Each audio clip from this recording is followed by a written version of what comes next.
A very good evening to all the clinicians who have logged in today's Chest Council of India webinar. We have a novel topic of discussion today on interpreting inflammatory markers in the OPD and ICU department. My name is Dr. Neel Thakkar.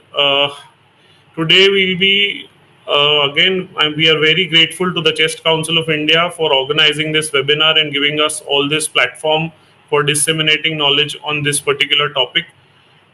Chest Council of India has finished close to 4 years and 4 months of continuous webinars on various different topics, which in itself is a record. We have around 200 and more than 250 videos on the YouTube platform. Again, regarding today's panel, we have an esteemed panel. I'm privileged to have an esteemed panel with me today. The first will be Professor Thomas Vadakkan, sir. He is a professor, Department of Pulmonary Medicine, Amala Institute of Medical Sciences, Thrissur. He was awarded by the best chest physician by the Kuwait Health Ministry in 2009. He is organizing chairman Pulmocon 2020 at APTCon 2020-21 and organizing treasurer NatCon 2023. He also is a reviewer of the Indian Journal of Tuberculosis and member of the Central Division of TB Association of India. This a very illustrious and a very academic expert we have with us today. Our second panelist is Dr. Suprova Chakraborty, who comes from Ranchi, Jharkhand. She is a DNB Respiratory Medicine as well as a European Diploma in Adult Respiratory Medicine, certified in allergy, asthma, and immunotherapy. She is a ex-resident from IPGMER, Kolkata. She is a consultant pulmonologist at Ranchi Raj Hospital and Sadar Hospital. Our third expert panelist today is Dr. SK Toke. Sir is he's done his fellowship FCCP from the United States, and sir is a diploma in diabetes and MBA. He's a pulmonary and critical care physician working in Pimpri Chinchwad. Again, before I proceed to the next panelist, I would like to thank Dr. SK Toke to join us today. He has been suffering from a very severe dengue infection with significant progressive thrombocytopenia. He has, however, joined us today for this despite his illness. He will be doing a presentation, but he may not be able to continue during the panel discussion. But we are very grateful and we wish him a very swift and a speedy recovery. Our last panelist for today is Dr. Sushant Sharma, who is working as a consultant pulmonologist in Numed Hospital, Greater Noida, as well as an assistant professor in Rama Medical College near Greater Noida. So a very warm welcome to all the respected panelists for this evening of discussion. We will now proceed to the first talk given by Dr. SK Toke as an overview of inflammatory markers in the in clinical practice. This will be followed by a short presentation on utility of procalcitonin in clinical practice, and this will be followed by the expert panel discussion that we are all looking forward to. A very warm welcome to this panel discussion. Thank you.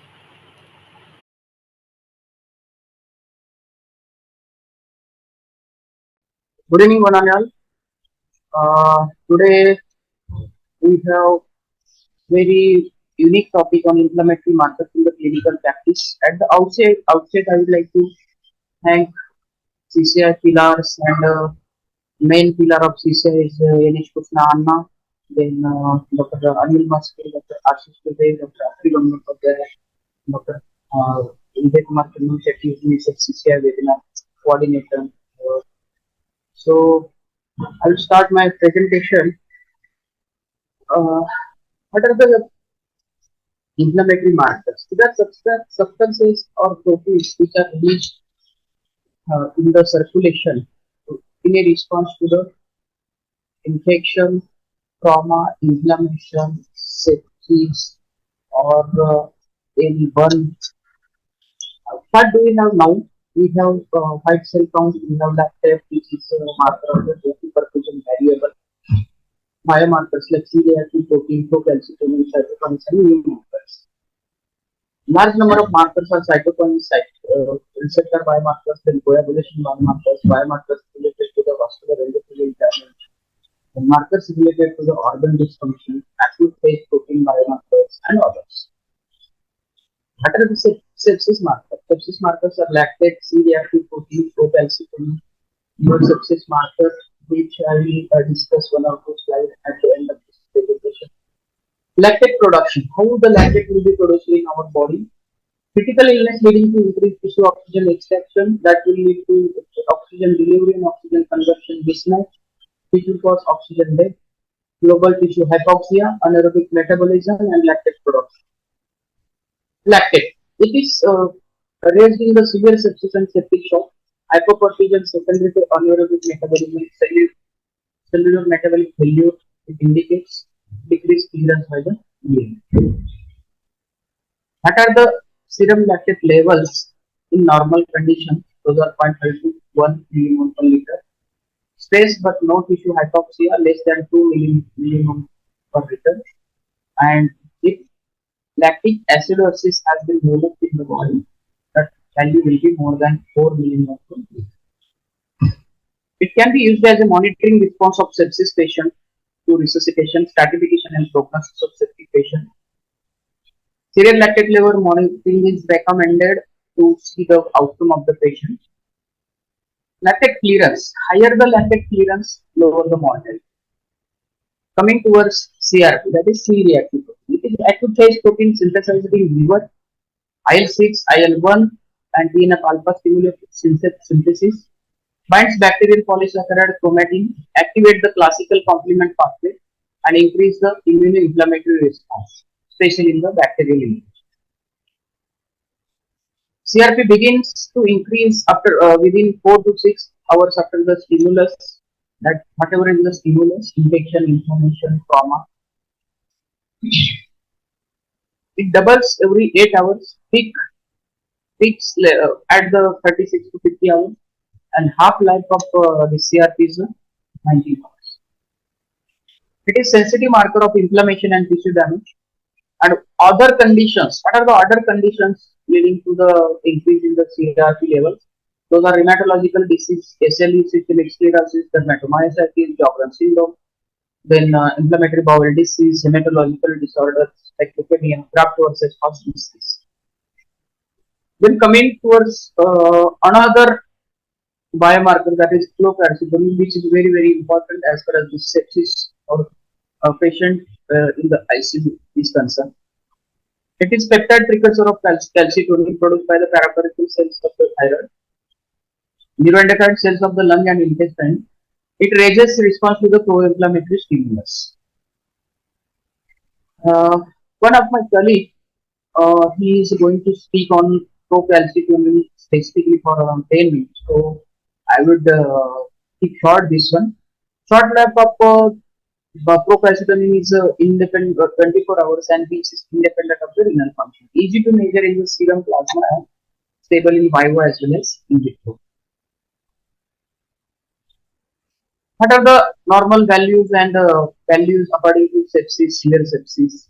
Less than 0.05 nanogram per ml healthy individuals. Less than 0.5 nanogram per ml, that is probability of sepsis is low. Local infection is possible. And 0.5 to 0.2 nanogram per ml, that is gray zone, reaches 6 to 12 hours later. And if it is more than 2 nanogram per ml, probability of sepsis is high. It is used for the sepsis diagnosis, antibiotic guidance, and antibiotic patient prognosis. What is different features of CRP and PCP? CRP levels may not further increase during more severe stages of sepsis. Procalcitonin rises in proportion to the severity of sepsis and reaches its highest level in the septic shock. Therefore, the diagnostic capacity of procalcitonin is superior to that of the CRP due to the close correlation between PCT levels and the severity of sepsis and outcome. PCT concentration more rapidly decline as compared to CRP. CRP remain high even in the late stage of the disease. This is the difference between the CRP and procalcitonin. Coming towards new sepsis markers, we have soluble CD14 subtype, that is pre-sepsis. heparin binding proteins, and so many others are there. What is this pre-sepsin? It is a soluble series protein subtype. It will help in the diagnosis and early prognosis of the septic patients. This stratification of the patient according to value of this biomarker, patient monitoring. And what is this? It is actually glycoprotein expressed on the membrane of the surface of the monocyte macrophages and serve as a receptor for complex of polysaccharides and LPS binding protein. This is a mechanism of pre-sepsin secretion. We are not going into detail of this one. How to diagnose, early diagnosis and prognosis. What are the values of this pre-sepsin? Exclusion of sepsis or infection if the value is less than 200 picogram per ml. Exclusion of severe sepsis or septic shock if the value is less than 300 picogram per ml. Sepsis possible if value is more than 300 picogram per ml, and high probability of severe sepsis or septic shock if the value is more than 1000 picogram per ml. Quick turnaround time for emergency and intensive care use sample material, anticoagulated EDTA, heparin, whole blood or plasma we can use, and turnaround time is around 17 minutes. To start in this test, which is useful. What is the heparin binding protein? An early marker of circulatory failure in sepsis. Release from activated neutrophils, a potent inducer of vascular leakage, result in the extravasation of plasma and WBC to the focus of infection. What about other markers? There are multiple markers who are cytokine and cytokine related factors. Immunoregulatory like interferon gamma, interleukin 2, 4, 5, interleukin 11, and pro-inflammatory like interleukin 4, interleukin 12, interleukin 5, 18, then platelet activating factors, prostaglandins, tumor necrotic factors, then anti-inflammatory like IL-4, 6, 10, IL-11, IL-13, lectins, and nitric oxide, and PGF beta, that is tissue growth factor beta. Acute growth proteins like alpha-2 acid glycoprotein, CRP, ferritin, hydronectin, actoglobulin, lipopolysaccharide, then stress hormones like ACTH, AVT, cortisol, endorphins, growth hormones, then no intracellular factors are there, some intracellular factors are there, those are nitric oxide, HMG1, and this all this will come the local inflammation and which will lead to the Gallerdala, rhubarb tumor, and the loss of function. Okay, that's the receptor. What is TNF alpha, the initiating factor in the activation of host response and subsequent cytokine release during infection, concentrated in the just 24 hours time after the lipopolysaccharide challenge during bioexperimental endotoxemia. However, the diagnostic utility of tumor necrotic factor is insufficient for distinguishing infectious inflammation. Why so? Because it has short half-life of 7 minutes, short-term concentration in response to the bacterial challenge. Interleukin 6, increased concentration correlating to the infection, activation time very short, half-life that is less than 1 hour, sensitive early diagnosis of the neonatal sepsis. Adult values of sepsis are 300 to 2700 nanogram per liter.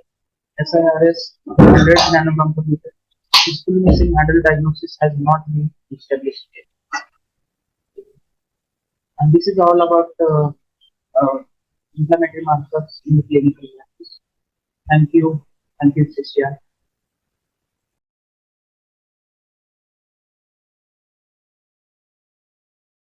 A very good evening to all different pulmonologists and all the clinicians who logged in here in Chest Council of India webinar today. Today we'll be discussing regarding the role of procalcitonin in clinical practice. And again, thank you to Chest Council of India for this opportunity and discussion of this very important topic in clinical practice. These are all recent headlines on why this topic is important for discussion today. The antimicrobial resistance is very high in India. The ICMR has released data last year which shows that we are facing the mammoth pandemic of antimicrobial resistance, and the overuse and its resistance have forced even policymakers that now we cannot ignore the growing danger of this resistance. It kills more than 5 million people every year.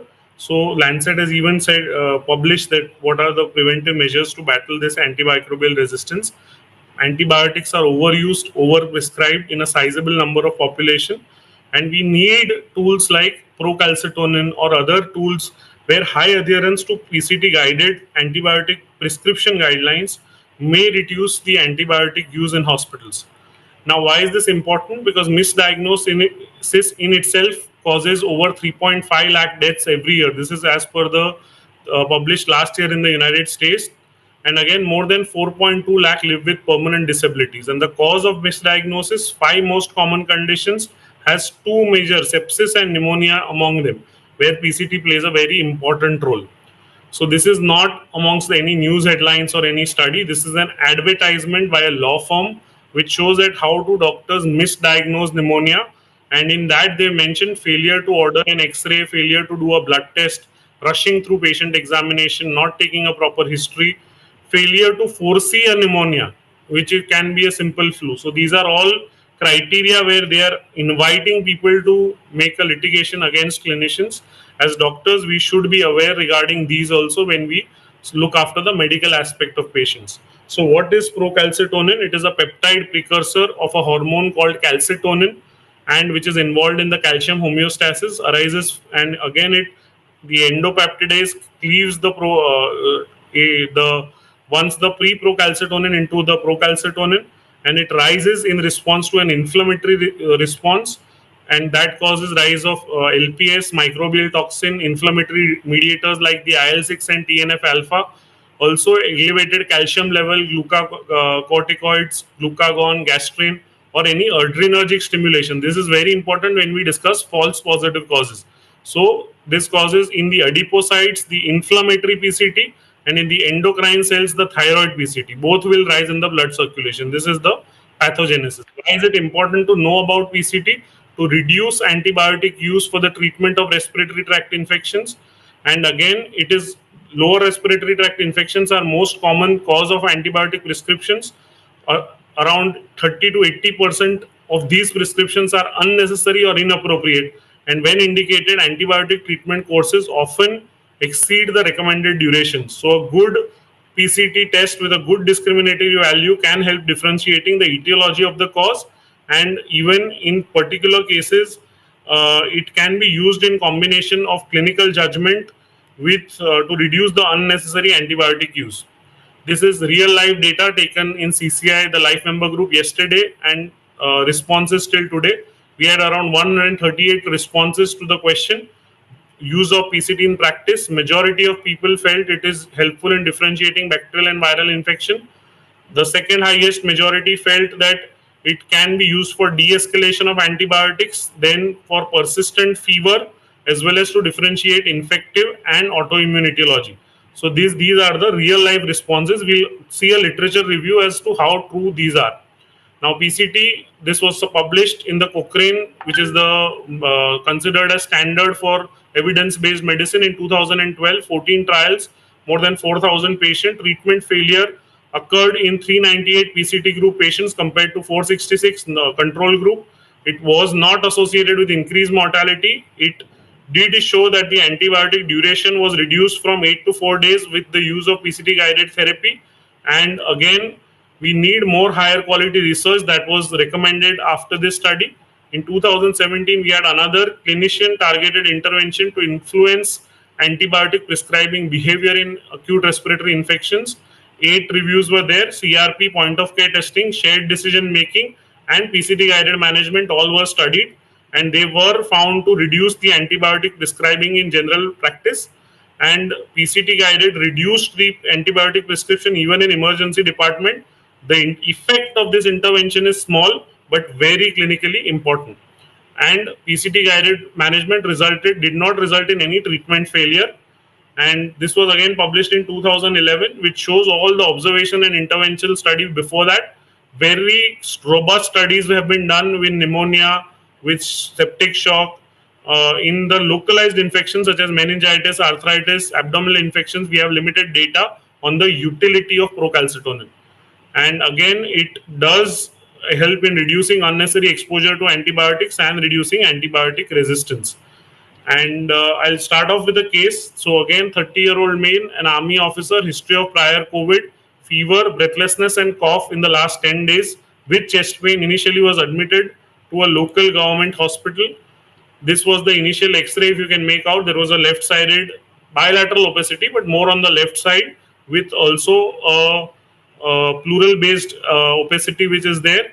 So in this particular patient, these were the initial blood reports which showed a pancytopenia with significantly dropping platelets with a 10 days rising inflammatory markers. This was diagnosed to be dengue positive. Started initially on basic antibiotics, which were then given with IV fluids. Gradually, still the platelets fell, hypotension, increased oxygen requirement was shifted then to a higher center in view of the worsening of the patient's condition. This was the initial scan at the higher center. This is the lung window, which is showing that there is bilateral multifocal consolidation as well as bilateral pleural effusion, which is more again on the left side as compared to the right side. Further course, still patient deteriorated. Blood cultures were sent. The inflammatory markers were sent. Focal was 0.8, lactate was 12. So still in view of septic shock and worsening condition, the antibiotics were upgraded to include broad spectrum gram negative as well as MRSA coverage. In other supportive measures were continued. This was a study published in the Lancet 2013, which again showed that PCT itself is a helpful biomarker in early diagnosis of sepsis, but must be interpreted with history, examination, and microbiology. This was published in the Journal of Rheumatology 2008.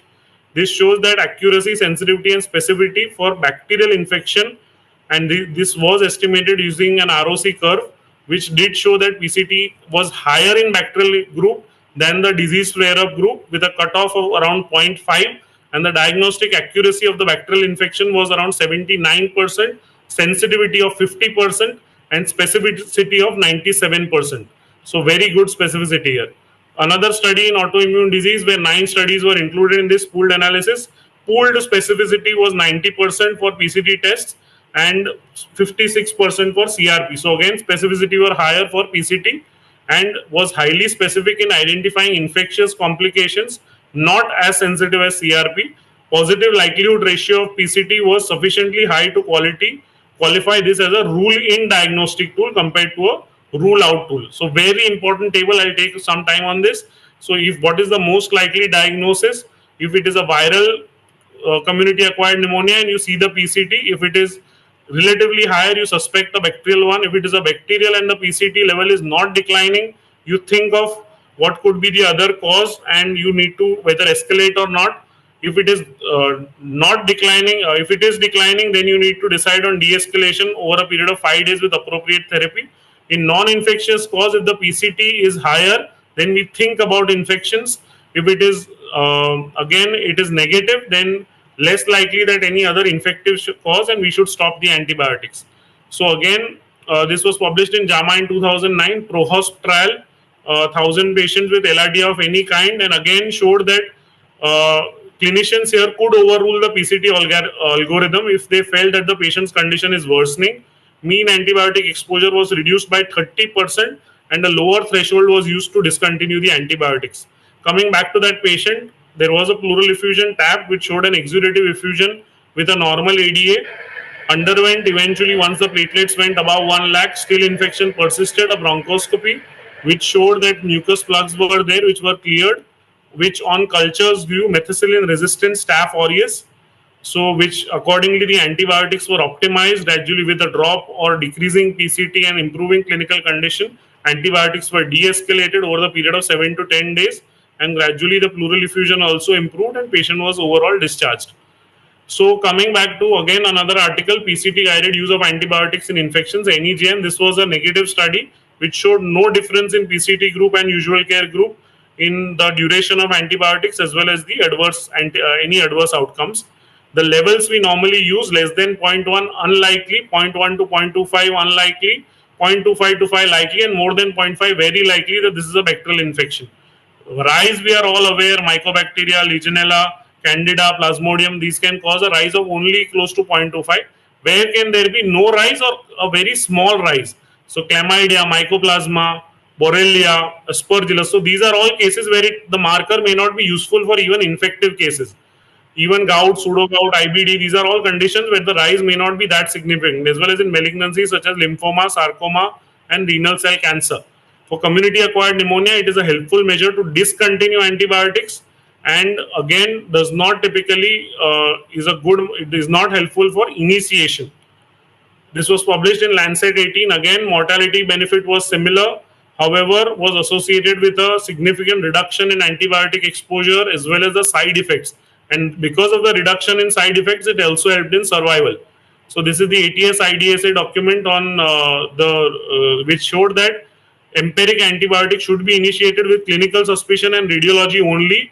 PCT is not needed initially, and it most useful where average length of stay is more than 5 to 7 days. Low PCT level can help guide in early discontinuation in stable patients or where there is an alternative diagnosis. Again, it can be the medium PCT level was lower with viral pathogens. We've already seen this. It can discriminate bacterial pathogens, including typical and atypical.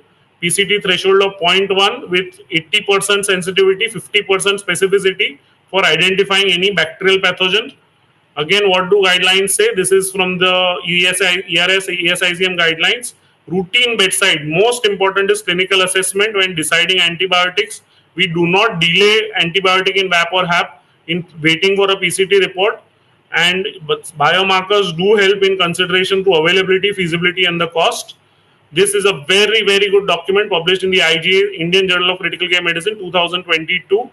Where all do we use PCT? This I've asked in all the questions which I put up in the survey initially. What do these guidelines say? Baseline may be done in sepsis. Alone is not good for diagnosis. Should be used to differentiate culture negative from non-sepsis.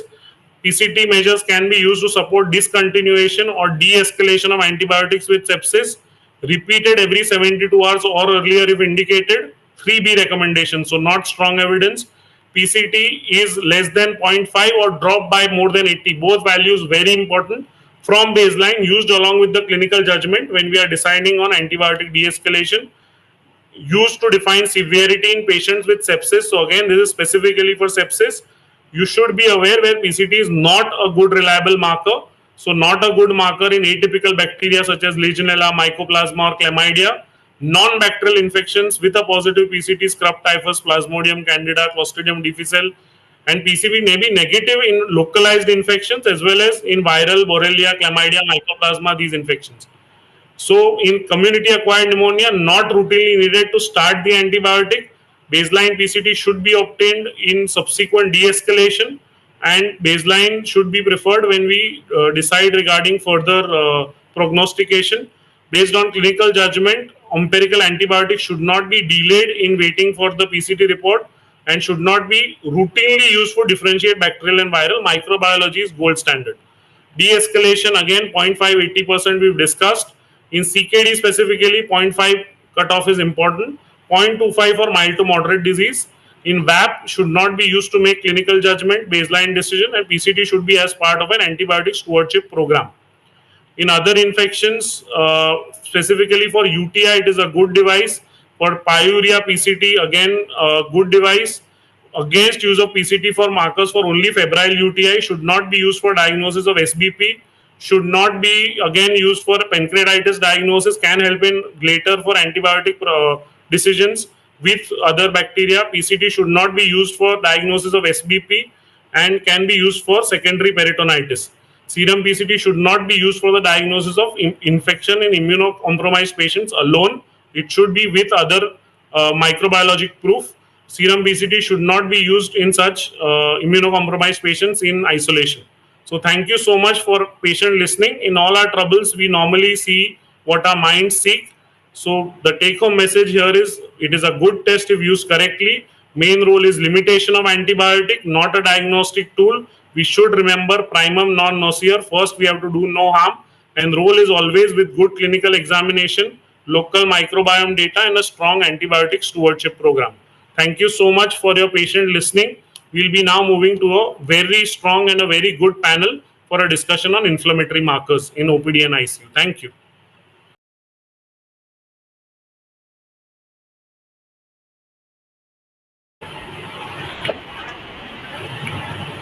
And so we will be starting with our panel discussion with our esteemed panel with us today. Again, very warm welcome to everybody. So before I begin, we Dr. Azad Singh was able to join. So we have our last panelist with us today, Dr. Azad Singh. He's a consultant pulmonary and critical care physician at Hisar. He's done his IDCCM from Artemis Hospital and has major publications in various national and international journals. So we'll be starting with the first question for today's panel. My first question will be to Dr. Thomas Vadakkan, sir. Sir, what are the acute phase reactants, and would you please mention what are the common markers that you utilize in your outpatient practice, in your OPD practice? What are the common inflammatory markers you use? Please, sir. Yeah, thank you. Thank you, the CCI team, for arranging this topic, which is very relevant. That is a need of hour because we have so many antibiotic resistant cases and many patients die in our critical unit in various hospitals, especially in our country. So this topic is very relevant. And regarding the acute phase reactants, we should know what you mean by acute phase response. It is actually a behavioral, physiological, biochemical, and nutritional changes due to an infection or an inflammation. This happens because there is a rise or a fall in certain proteins in our blood or system. This usually happens due to the altered hepatocyte function by the inflammatory cytokine, especially interleukin 6. So what are these proteins? They are mainly CRP and ferritin, procal, and many other inflammatory markers. But commonly we use indirect inflammatory marker like ESR or direct inflammatory markers like CRP and procalcitonin. If you ask me about the OP patients, I usually do ESR and CRP in indicated cases, and in certain cases like dengue or say COVID or viral infection, I do the ferritin level also. Of course, complete blood count, neutrophil lymphocyte ratio is also an added thing which will give some idea about the severity of the disease. That's all from my side. Thank you. Thank you for an elaborate explanation, sir. So my next question will be to Dr. Suprova. So specifically, sir has mentioned regarding C-reactive protein. So now we know that it is probably one of the most common prescribed tests in any clinic, private, government, any hospital would be a C-reactive protein. So what would you, in your practice, where do you prescribe CRP levels? What is its clinical utility? Number one, in terms of diagnosis, and number two, in terms of the prognostication or infection recovery. Or do you find it to be not a very good marker or a good marker as per you? Please, Dr. Suprova.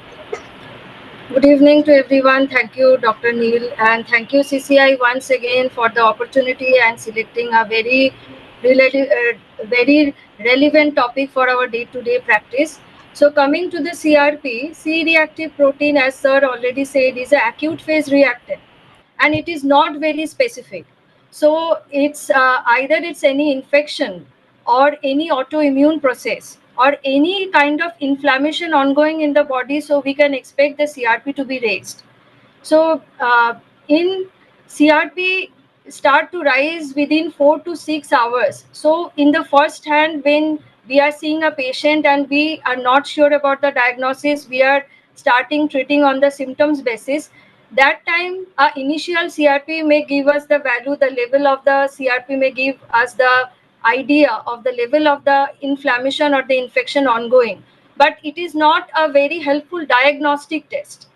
Rather, a very high value of CRP gives us the idea or the severity of the disease, and the gradual CRP test gives us the treatment response, especially in the ICUs, we can see the treatment response. If we compare with the procalcitonin, and if we see procalcitonin is a very good in catching the, especially the bacterial part and also the sepsis.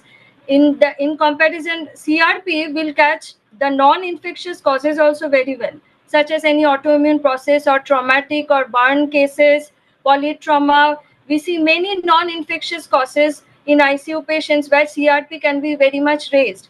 And in ICU patients, especially before discharge or before shifting them to the normal ward, if the CRP is still high, this can give us an idea that the patient need to be still tracked for the further markers. But so it is a good prognostication marker, but not as a good diagnostic marker because it is non-specific.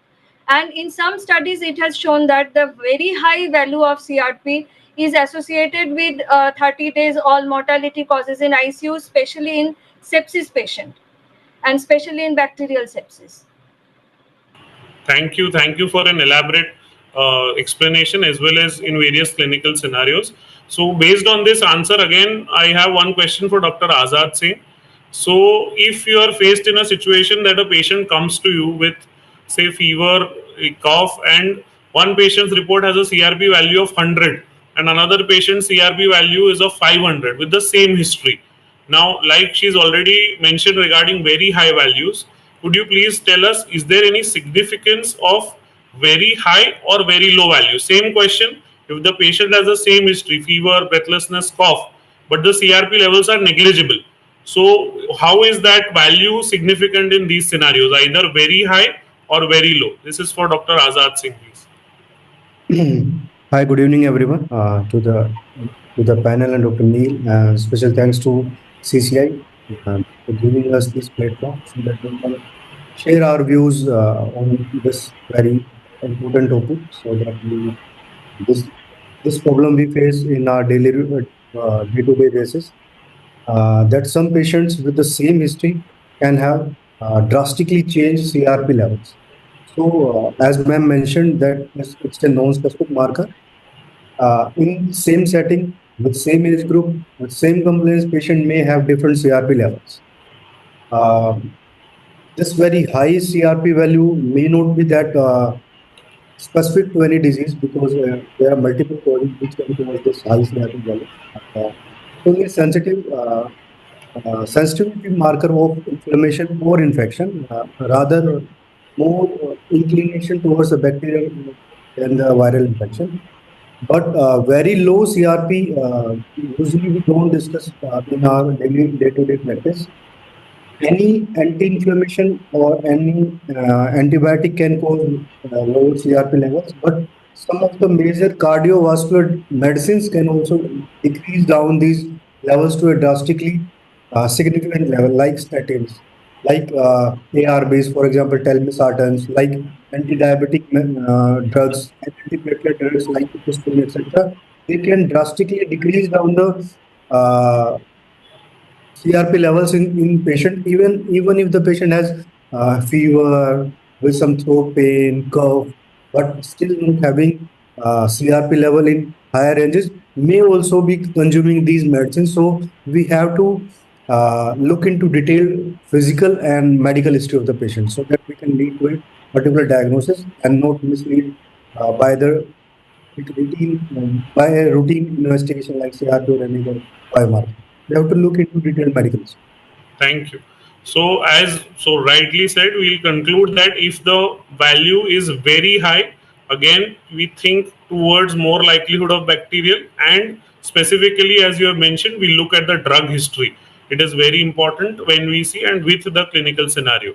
So my next question, again, because you mentioned so much about cardiac causes also. So my next question is to Dr. Sushant Sharma. So my question is, what is high sensitivity CRP? Is it different from the routine CRP? And how do we see that there are two tests? There is CRP, and a lot of times you see a report of a high sensitivity CRP. Is the test different? Is the parameter different? Please, would you elaborate for, and clinically, how is it important? Okay, thank you, sir, for giving me an opportunity, and thank you all the CCI members. So high sensitivity CRP it typically depicts the CRP measurements in serum or plasma with sufficiently sensitive assays to quantify CRP throughout its normal range compared to older and less sensitive commercial methods with detection limits were limited, where the detection limits were limited. So it is more suitable for measurement of CRP acute phase responses rather than the baseline values. So it is designated as high sensitive CRP simply because of it can be measured for a wider range. Otherwise, it is nothing different from the CRP. Here in cardiovascular diseases, uh, there has been found to be a significant association between high sensitivity CRP and risk for mortality and cardiovascular disease incidents. Its use as a biomarker is currently under study, and guidelines are still being made to accommodate it in various scoring systems also. However, the problem with this is that there is a lot of variability among the individuals, and also there is a intra-individual variations also if we do it at significant intervals apart. So there can be no fixed cutoff value for HSCRP. We can just do a serial monitoring, and sometimes it may even misclassify the person as a high risk individual. However, there have been studies where the use of statins in patients with HSCRP and low LDL cholesterol values taken together have been studied. So usually LDL and cholesterol values are associated with higher CVS incidents. But even in persons with normal LDL levels and cholesterol levels, if the HSCRP values are found to be high, then that is being recommended to start an indication for an indication to start the statin therapy, because it will in long term improve the survival outcomes. Thank you so much for an elaborate explanation with regards to HSCRP. So again, as you have rightly mentioned, that a value high sensitivity, but we look at it, the test basically looks at lower values. So if you have a CRP level less than 10, between 3 to 10, and still a patient has high ASCVD risk factors, that the patient is likely to have cardiovascular risk factors, in such patients it is a more of a prognostic marker over a period of time, which helps with response to therapy. So my next question, we come to the next marker, that is erythrocyte sedimentation rate. So Yeah. yes, please. Yes, please, Dr. Suprova. Yes, yes, I yes. just like to simplify because nowadays we very frequently we get such patients who are completely healthy and very much like worried about their health. So AHS CRP, high sensitivity CRP, is for those category of people. We have to remember that who are completely healthy right now. So when they are going for the whole body checkup and they are getting the HSCRP, what CRP will miss, HSCRP detect that. Because according to the value, like CRP is higher than 10 mg per liter is significant. The same thing 1 to 3 mg per liter is determined by the HSCRP, and the value then only we are more thinking of risk stratification only when the patient is completely healthy and no other only have familial risk factors or some lifestyle problems, or he's just worried how to prevent. So then comes the role of the HSCRP. Definitely. So, like we say that in post-COVID times, a lot of times we find that a less CRP is meaning antibiotic deficiency. यानी antibiotic नहीं देना है उसको. But instead of that, when we think of 3 to 10 or even lesser CRPs without any infection, it could be a cardiovascular risk factor. So that, thank you for this take-home message. So the next inflammatory marker is erythrocyte sedimentation rate. So my question again to Dr. Thomas Vadakkan, sir. Sir, in your routine practice, where do you place this specific marker, especially in patients with a prolonged fever?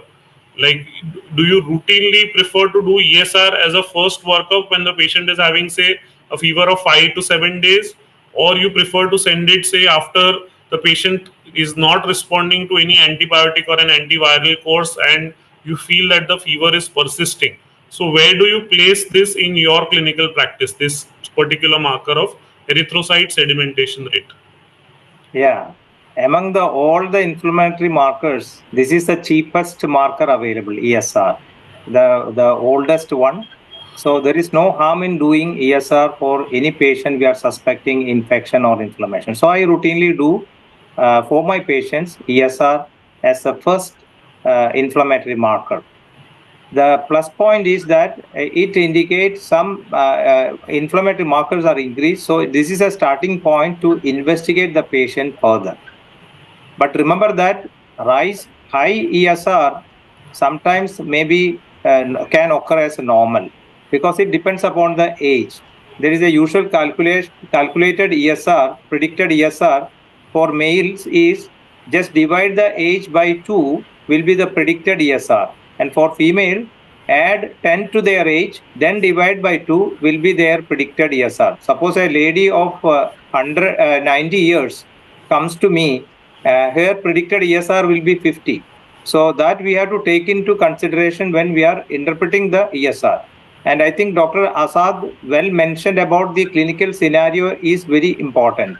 A patient without symptoms of 70 years with the ESR of 35 40, I take it as a normal physiological variation rather than any pathological thing underlying.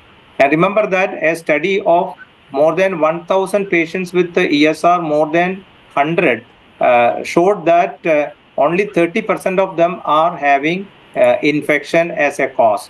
And remember that 17% are due to malignancy and kidney disease like end-stage renal disease, those who are on hemodialysis or peritoneal dialysis, and 14% only with the inflammatory disease.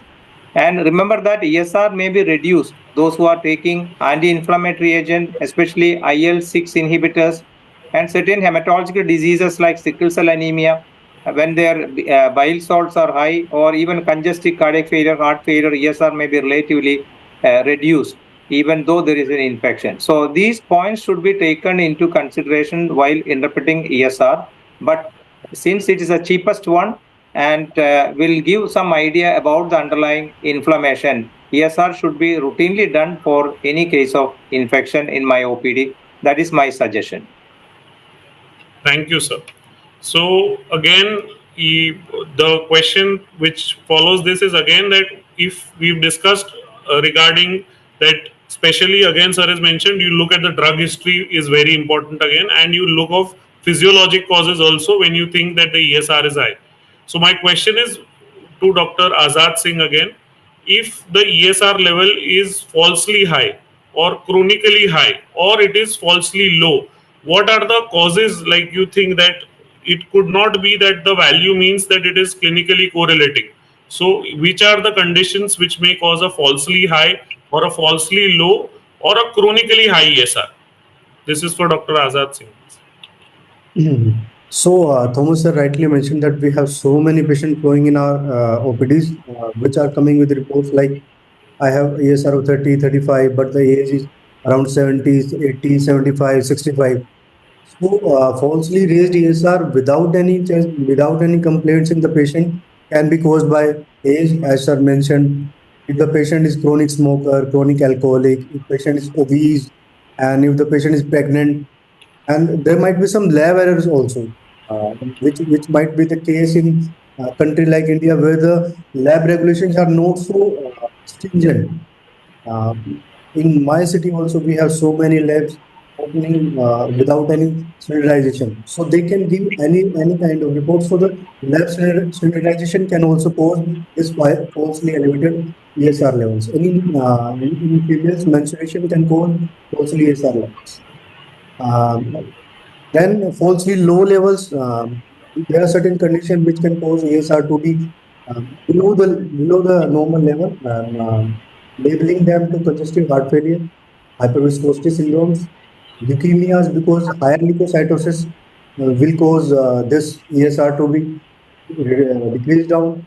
Plasma protein levels, if plasma protein levels are low, like in patients with CKD, CLD, chronic kidney disease or liver disease, then they can cause ESR level to be low. Polycythemia patients, where the RBCs are very higher in number, size also matters. Sickle cell anemia can cause this functional levels. And as Neel sir asked, there are certain conditions which can cause chronically high ESR in apparently normal patients.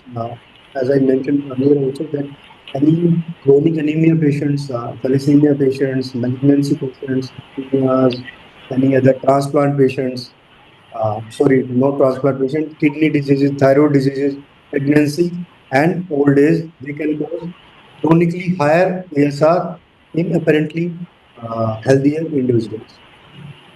Thank you so much. So again, as you rightly discussed, the ESR report normally comes below the CBC report. So you mentioned so many causes that in the same CBC report, if you look at the indices, you look at the hemoglobin, you look at the leukocytosis, you can figure out whether this is actually correlating clinically and with the CBC report or not. Also with the protein levels, and like you mentioned, in a female patient, the menstrual history becomes very important. So so the next question is, yes, please. Sir, one more point. Because we are TB endemic country, and in all treated cases, in all TB treated cases, many of the patients came with this ESR level reports. So all treated in all tubercular treated cases also, we can have slightly higher, like in 30s, in 40s values of.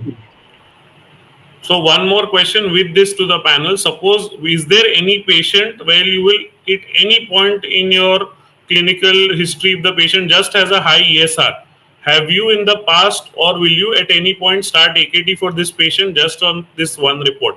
This is a question for the panel, if anybody would like to take it up. Just ESR high है और उसके ऊपर कभी AKT anti tubercular medication चालू करेंगे और not? Anybody from the panel can take. I think it's a harm to start ATT just because somebody is having high ESR. We should not do it. We should confirm it, the cause of it, and we should bacteriologically prove it is TB or not. Thank you, sir.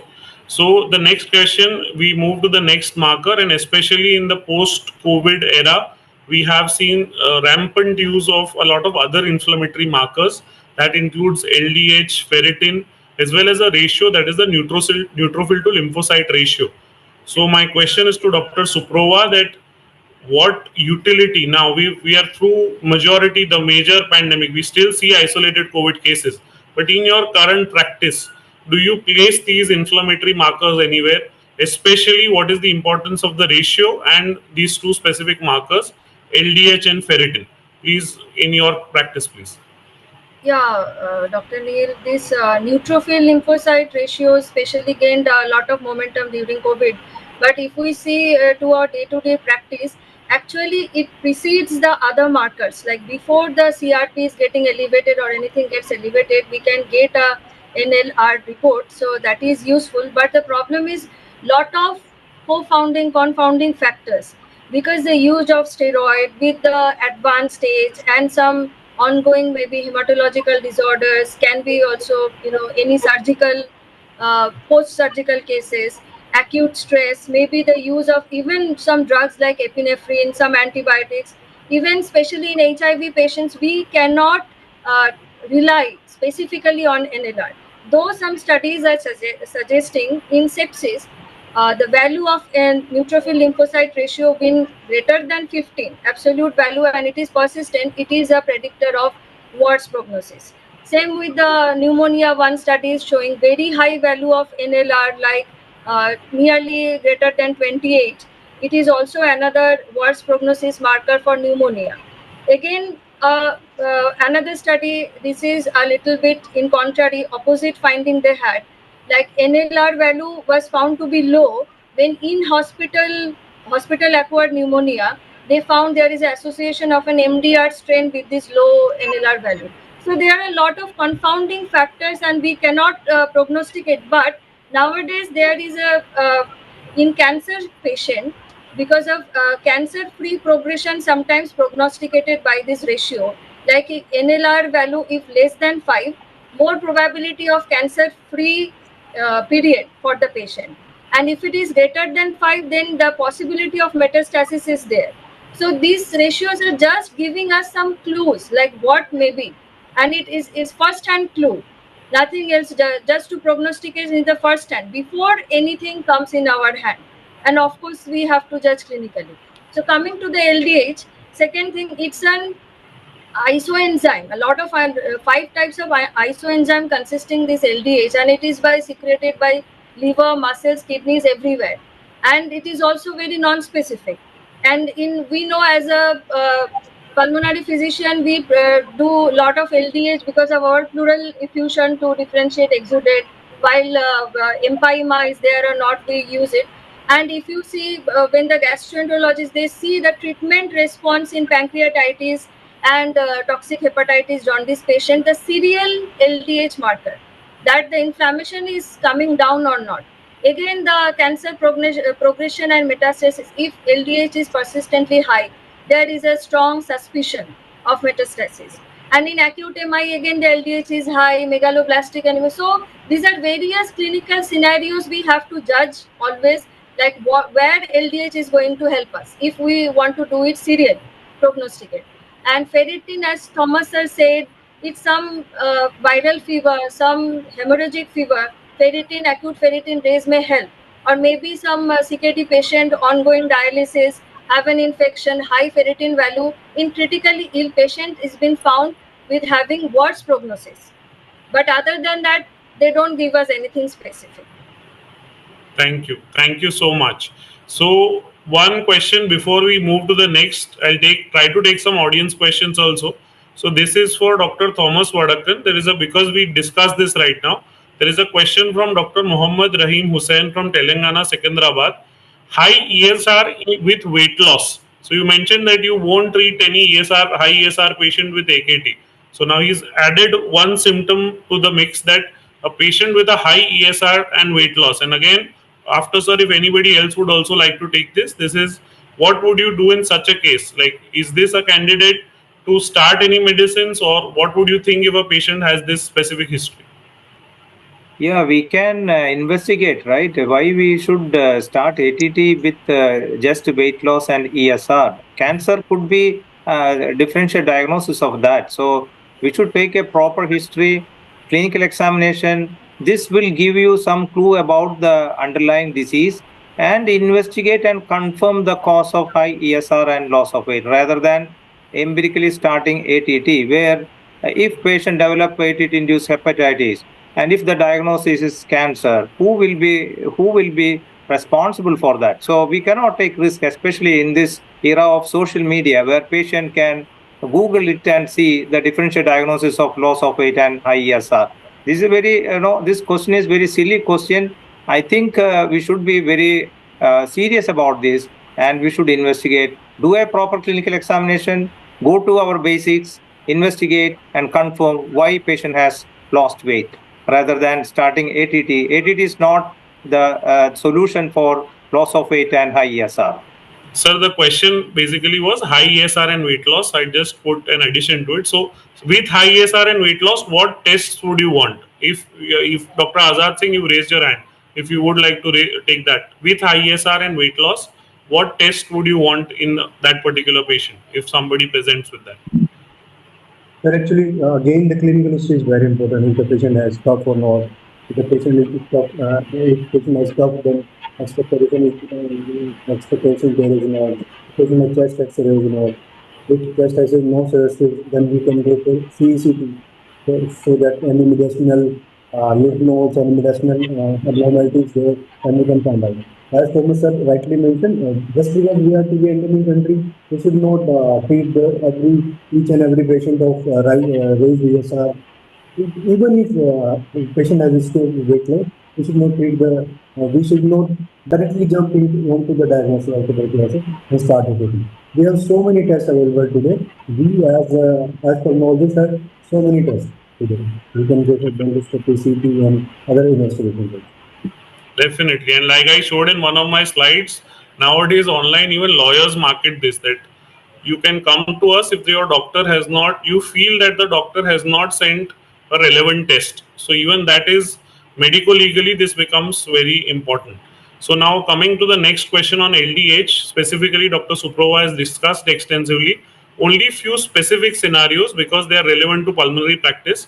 Pneumocystis carinii pneumonia, HLH, hemato-lymphophagocytosis syndrome, HLH syndrome, and any hemolytic state. Do you find utility of LDH in such cases, and does it add value to therapy in such cases? Dr. Azad Singh, please. Yes. Oh, yes, sir. LDH, as we have been discussing, it's a routinely done in our daily practical process, and we do send serum LDH levels in many of the patients. But specifically, if the PCP patients are concerned, then patient should be categorized into two categories. Either patient is HIV positive or HIV negative. If the patient is HIV positive, then raised LDH level is very much important. It has almost 100% sensitivity, and we should start the treatment on the baseline of PCP pneumonia. But if the patient is having pneumonia and is not HIV positive, if the patient is HIV negative, then even if the LDH is positive or negative, should not be categorizing the patient to PCP pneumonia. And we should further investigate the patient so that we can land onto a good diagnosis. And coming to the hemolysis patient, yes, in hemolysis, RBC restriction will be there, and this LDH will be released in bloodstream. And so, if patient is suspected of hemolysis process, then we can routinely diagnose this patient with hemolysis by measuring this LDH, and by serial management, we can predict whether this hemolysis process is going down or up, or whether the patient is improving. Thank you. Thank you so much. So again, as you rightly mentioned, that with the microbiologic diagnosis, if we get a higher LDH, especially in HIV, suppose we've not done a test for PCP, a patient with fever, cough, pneumonia has a very high LDH, HIV positive, we think about PCP, we get the microbiologic diagnosis and we start for specific therapy. So my next question again to Dr. Sharma is that specifically we come to the next inflammatory marker which has come in post-COVID, especially D-dimer. It was used a lot earlier also, but the utility in clinical practice by every, I would say every general practitioner also has increased, is D-dimer. So what you feel in the current era, post in this era, when should you prescribe a D-dimer in your outpatient practice, and what is its clinical utility according to you? Dr. Sushant, yes. Yes. So D-dimer is basically a biomarker of fibrin degradation, and usually it is raised in deep vein thrombosis and thromboembolic events. So a normal, it is invariably high in these conditions. So a normal value will effectively rule out a DVT or a pulmonary thromboembolism. So there are number of conditions where it is raised. Like you suggested that in the COVID era, it was widely being used to guide regarding the anticoagulant therapy. But it is also seen elevated in various other infections and inflammatory conditions. And pregnancy, it can be high. It is commonly high in cancer patients also, and liver and kidney diseases. It is raised in trauma, surgery. So we have to set a protocol where we suspect a DVT or thromboembolism, and if the clinical pre-test probability is low or intermediate, then we go for a D-dimer test. If the D-dimer is raised, then we confirm the diagnosis with a CT pulmonary angio. So it has been found to be associated with the risk of recurrence of thromboembolic events also, and helps in guiding when to stop the anticoagulant therapy. So if after stopping the anticoagulant therapy after 3 months, if the value rises again, then that can be an indication to restart the treatment. So usually normal values are below 500 microliters. So if the values are more than twice of the normal value, then we can go for an anticoagulant treatment. Thank you so much for an elaborate explanation as well as the role of D-dimer. Now again, we take this message that it, besides being the prognostication and on anticoagulant therapy, it has a very good negative predictive value. So when we do the test as a rule out test, if with a negative D-dimer, we are more confident that this patient is less likely to have a thrombotic, if we are thinking of a DVT or an embolism. Now, before we move to the next question on D-dimer, since we are with you, Dr. Sharma, we had one question from the audience also, from Dr. Tridip Chatterjee from Maharashtra. We had discussed HSCRP. So his question is, in an asymptomatic patient in Mumbai, suppose asymptomatic patient with HSCRP is significantly raised, should you investigate and how should we investigate? So again, this is for you and then to the rest of the panel, if anybody would want to take this up. Yes. Sir, I had already mentioned that there is a wide inter-individual variation. So it is also dependent on a number of factors like lifestyle and obesity and hypertension, diabetes. So we have to consider the profile. So it may be a high value in patient with all these comorbidities is we can expect. But if there are no comorbidities and patient is leading a healthy lifestyle and still the person is having raised values of HSCRP, then we may think of planning some prophylactic treatment to safeguard the patient from cardiovascular events. Investigate towards the more cardiac cause if there is any other risk sometimes factor. Even we have seen that patients with normal LDL levels, and even a study was conducted that they divided patients into two groups, one with normal LDL levels and one with raised LDL levels. With normal LDL levels, in both the groups they had raised HSCRP values. So the incidence of cardiovascular events was significantly high in the normal LDL group also. So there is a role of HSCRP in cardiovascular diseases. I would like to add to this question that Tridip sir has asked. HSCRP is definitely it evolved because the risk assessment of cardiovascular diseases. But many a times when patient comes just because he is a smoker, that HSCRP. Even studies being found that bulimia patients, even some patients maybe just had some recent viral infection. So again we go back to basics and just history. Maybe the patient is not to be metabolic syndrome. Of course, the first thing to rule out when there is high HSCRP is high with a high risk profile, and specifically age. A male more than 50, a female 60, but healthy, but still HSCRP is high. We have to drag it out. Like what is going through the history first? It may be non-cardiovascular, but some kind of inflammation that gives us a scope for the further investigation. Thank you so much. So now the next question, coming back to the D-dimer, is to Dr. Azad Singh. So if you have a patient, what are the causes of a falsely positive and a falsely negative D-dimer? So if there is a falsely, what could be the other etiology? If some of them Dr. Sharma has discussed, but can you please elaborate specifically? And with that, we'll take one more question from the audience. Dr. Suresh Kumar has asked, can D-dimer be elevated in diarrhea patients? So both questions, yes. Dr. Azad Singh, yes. A random question that the D-dimer can be raised in diarrhea. I usually don't research investigation. Yes, as Dr. Neel mentioned, D-dimer has put so much attention even in general physicians in RMPs after COVID era. that every single fever and routine seasonal viral or seasonal fever patient has come with a report of D-dimer raised around 500, 700, 800, 900, and they are very specific and very anxious about this, that should we start this antibody infection.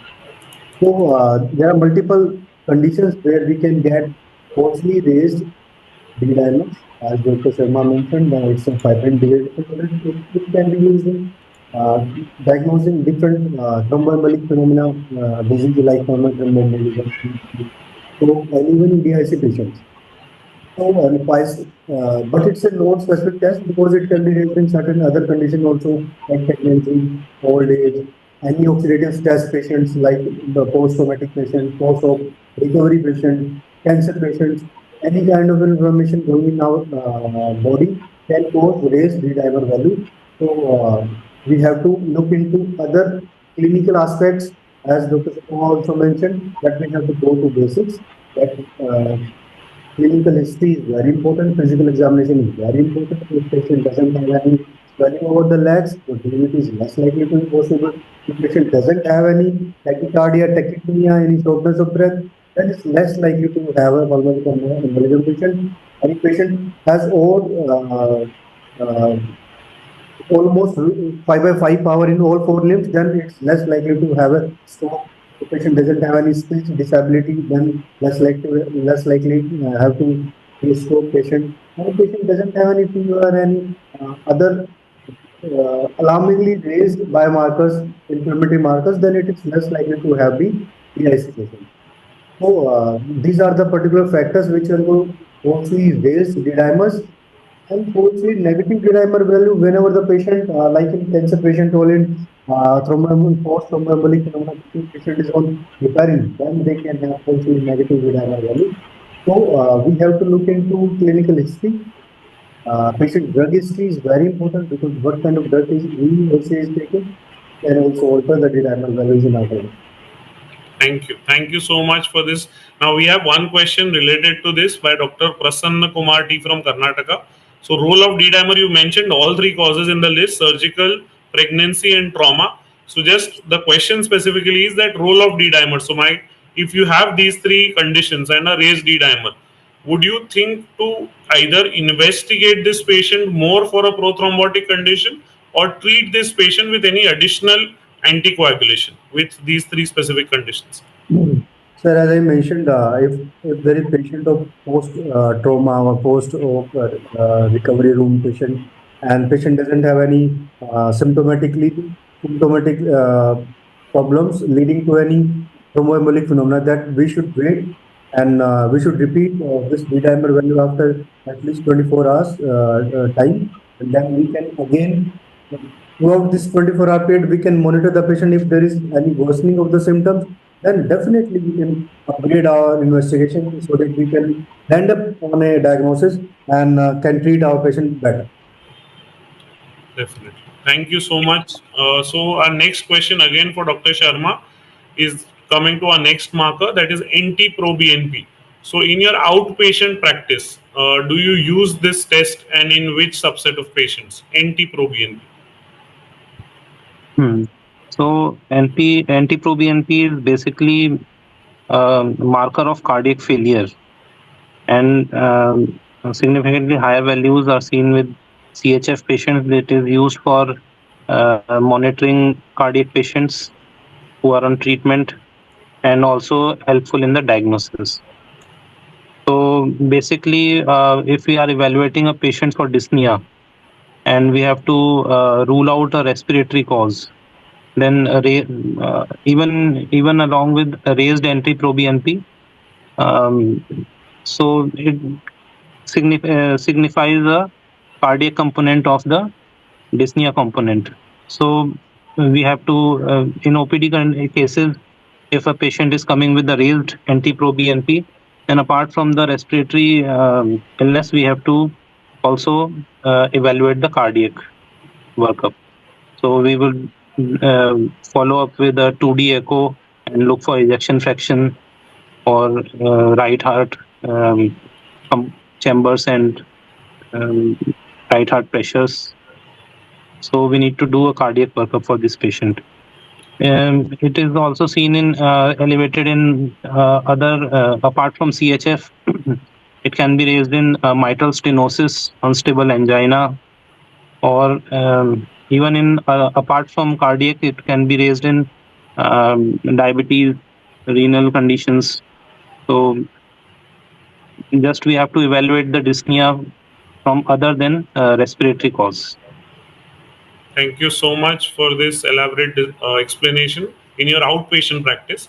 Now, just expanding that, Dr. Suprova. So again, if with patients with chronic kidney disease who are admitted, this is all about admitted patients, either in the ward or in the ICU. In a CKD patient, in a patient who has active sepsis or a focus of infection, or in a patient who has a chronic pleural effusion or recurrent diffusion, will you interpret NT-proBNP differently? And how, as per your practice, how does that change your management? Yeah, Dr. Neel, as we know that cardiorenal syndrome, as in heart failure patient, the kidney is also affected. So when the EGFR goes down, because of the lack of the clearance, the NT-proBNP value also increases. So keeping in that mind, there are some trials. There is a study called PRIDE study. They showed because there is no universal cutoff value of this. So when in our clinical practice, we often see this because age is a confounding factor. With age, the clearance and the production. The clearance declines and the production increases. NT-proBNP value cutoff should be raised. And in CKD patient, because of the lack of clearance, when EGFR value is going down, especially going below 60 ml per minute, that time the contemporary NT-proBNP value raises. So the PRIDE study, what they are saying, like if for critically ill patient already it can show a high NT-proBNP value. So if we want to definitely approximately determine some values for NT-proBNP cutoff, so it should be like this: for 50 to 75 years age, it can be more than 900 pg per ml, whereas when the patient's age is beyond 75, it becomes just double, 1800 pg per ml. And when in CKD the EGFR is going below 60 ml per minute, then NT-proBNP cutoff should be considered higher, that is more than 1200. So this is how the PRIDE trial and some other studies also try to justify this, like how CKD is changing the NT-proBNP value. So we should not be solely depend on the value, because in CKD it is very high risk of cardiovascular disease, nearly 73%. So another risk is occult MI and occult heart failure. So with the NT-proBNP values, we have to rely on the ultrasound and of course the transthoracic echocardiography in these cases. And in sepsis, only NT-proBNP shows the cardiac stress, that is a cardiac dysfunction, and it is a prognostic. It's a poor prognostic marker in sepsis. When we find NT-proBNP, that means heart is also involved in sepsis. Other than that, it doesn't affect our clinical decisions anyway. And we see this in heart failure, reduced ejection fraction patient, recurrent effusion. There is no value of doing NT-proBNP repeatedly. Rather than an ultrasound and echocardiography will give us a definite choice of treatment, how to proceed, rather than repeated NT-proBNP. Definitely. So, like you have mentioned, we prefer dynamic measures of assessment in such cases, such as a sonography or an echo. Now, we have two questions from you. I'm taking audience questions parallelly because it can take with the topic. So, Dr. Prasanna Kumar T from Karnataka, Bangalore, has asked rationale of BNP in preserved ejection fraction in patients with CKD. And second question is by Dr. Tridip Chatterjee from Mumbai. As a test, is there any difference between BNP and NT-proBNP? And is there what is the preference? These both again for Dr. Suprova and for the rest of the panel. Again, in our clinical practice, we are doing more NT-proBNP, keeping in our mind that it gives us a good assessment for cardiac failure management.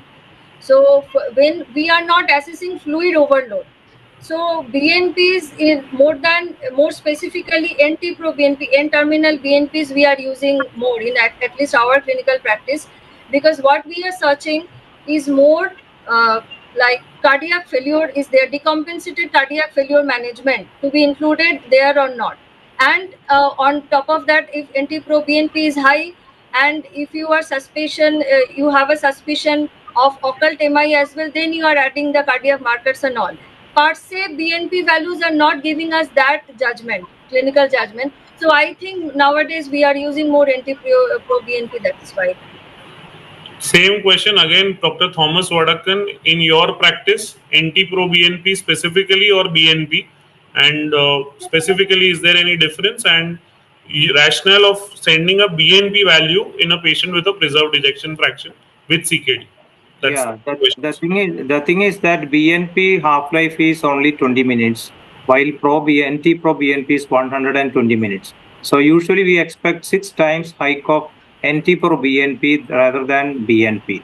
So NT-proBNP will be more valid if you head-to-head compare with the BNP and NT-proBNP. So in my practice, I use only NT-proBNP, which is available in our hospital because it is more powerful than BNP. Okay, thank you so much, sir. Now coming again with you only, sir, the next question. So if you have, if I say a statement that all inflammatory markers rise in an infection and all inflammatory markers also rise in an autoimmune inflammatory process. So is this a true statement or a false statement? And if false, then do we have any markers which can help us differentiate these two? Yeah, this is a very important scenario when we get patient with a suspected inflammatory versus infections. So many times we start with ESR and CRP. Some of the diseases where ESR will be higher than CRP, especially SLE. SLE typically will have high ESR rather than CRP. But if you have other chronic inflammatory diseases, both will be raised. In rheumatoid arthritis and connective tissue diseases, increase ESR indicate disease active, and CRP high means disease is active. And there is another condition where ESR will be high, but CRP will be normal, especially multiple myeloma or monoclonal gammopathy, where the ferritin is the cause. The cause of ESR is not actually inflammatory mediated. So CRP will be invariably normal and ESR will be high because fibrinogen level is very high. And now procalcitonin is a good biomarker to decide whether it is infective versus inflammatory, because most of the scenario, if procal is high, we can safely make it as infective rather than inflammatory. I think procal is the only biomarker which will tell you about infective cause rather than inflammatory cause. Thank you so much, sir. So we have one question by Dr. Prasanna Kumar T again. Same role of procalcitonin when you decide on a steroid in a patient with an exacerbation. We do not know whether this is an infective or a non-infective exacerbation, viral, bacterial, or an autoimmune cause. So do you use procalcitonin in such a situation? And if you use, then how do you use it? Dr. Prasanna Kumar T from Karnataka. Yes. Yeah, is it for COPD exacerbation? He has not mentioned, sir, but we'll take it for both, like in a COPD exacerbation or in a patient, say, with an ILD. We'll take both for discussion. Yeah, it depends upon the clinical scenario. Practically, I will compare the previous X-ray, previous clinical status of the patient with the current exacerbation. And definitely, I will rule out infective versus non-infective, because quite often non-infective causes are also there. So if it is definitely infective, I will go for procal, also a contributory. But definitely, it is not a single marker to decide about it. Again, procal is not a marker to decide to start antibiotic or not. Rather, it has only prognostic value, like to de-escalate the antibiotic and prevent the resistance, because no statistical or medical data to support that. Just take a procal value to start an antibiotic. That is the message from me. Thank you so much, sir. Would anybody else like to add to this for specifically procalcitonin in differentiating the starting treatment for the etiology, either for starting steroids. Specifically, the question was for steroids. So anybody amongst the panel, procalcitonin? Yes, please. Dr. Neel, I will like to add, for example, if it is acute exacerbation of asthma and we don't know that secondary infection is there or not, definitely we have to add the steroid. So what is the basic pathogenesis of the disease, for what they are getting the exacerbation, it matters there a lot. Because if we don't reduce the bronchospasm, the at a time we have to treat the exacerbation as well and have to look for the infective pathology. I don't think for the first day we all of our us in clinical practice in acute exacerbation we don't send the procalcitonin. It's only the severity of the disease when we are thinking of its sepsis as induced or not. Sometimes infection only judged clinically and with the basic investigation only. Like we were seeing that fever was the purulency of the sputum is there or not, for the duration, the past 90 days, the antibiotic history. So this matters, which is the basic pathology. On top of that, what was the? It's not dependent on the procalcitonin value. It's the basic disease on which we should decide the investigation as well as the steroid to be used or not. Thank you so much. So now coming to the next question, this is for Dr. Azad Singh. We come to the next marker.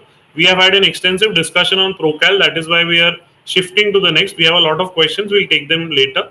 So the next question to Dr. Azad Singh, role of IgE in a patient with a prolonged cough.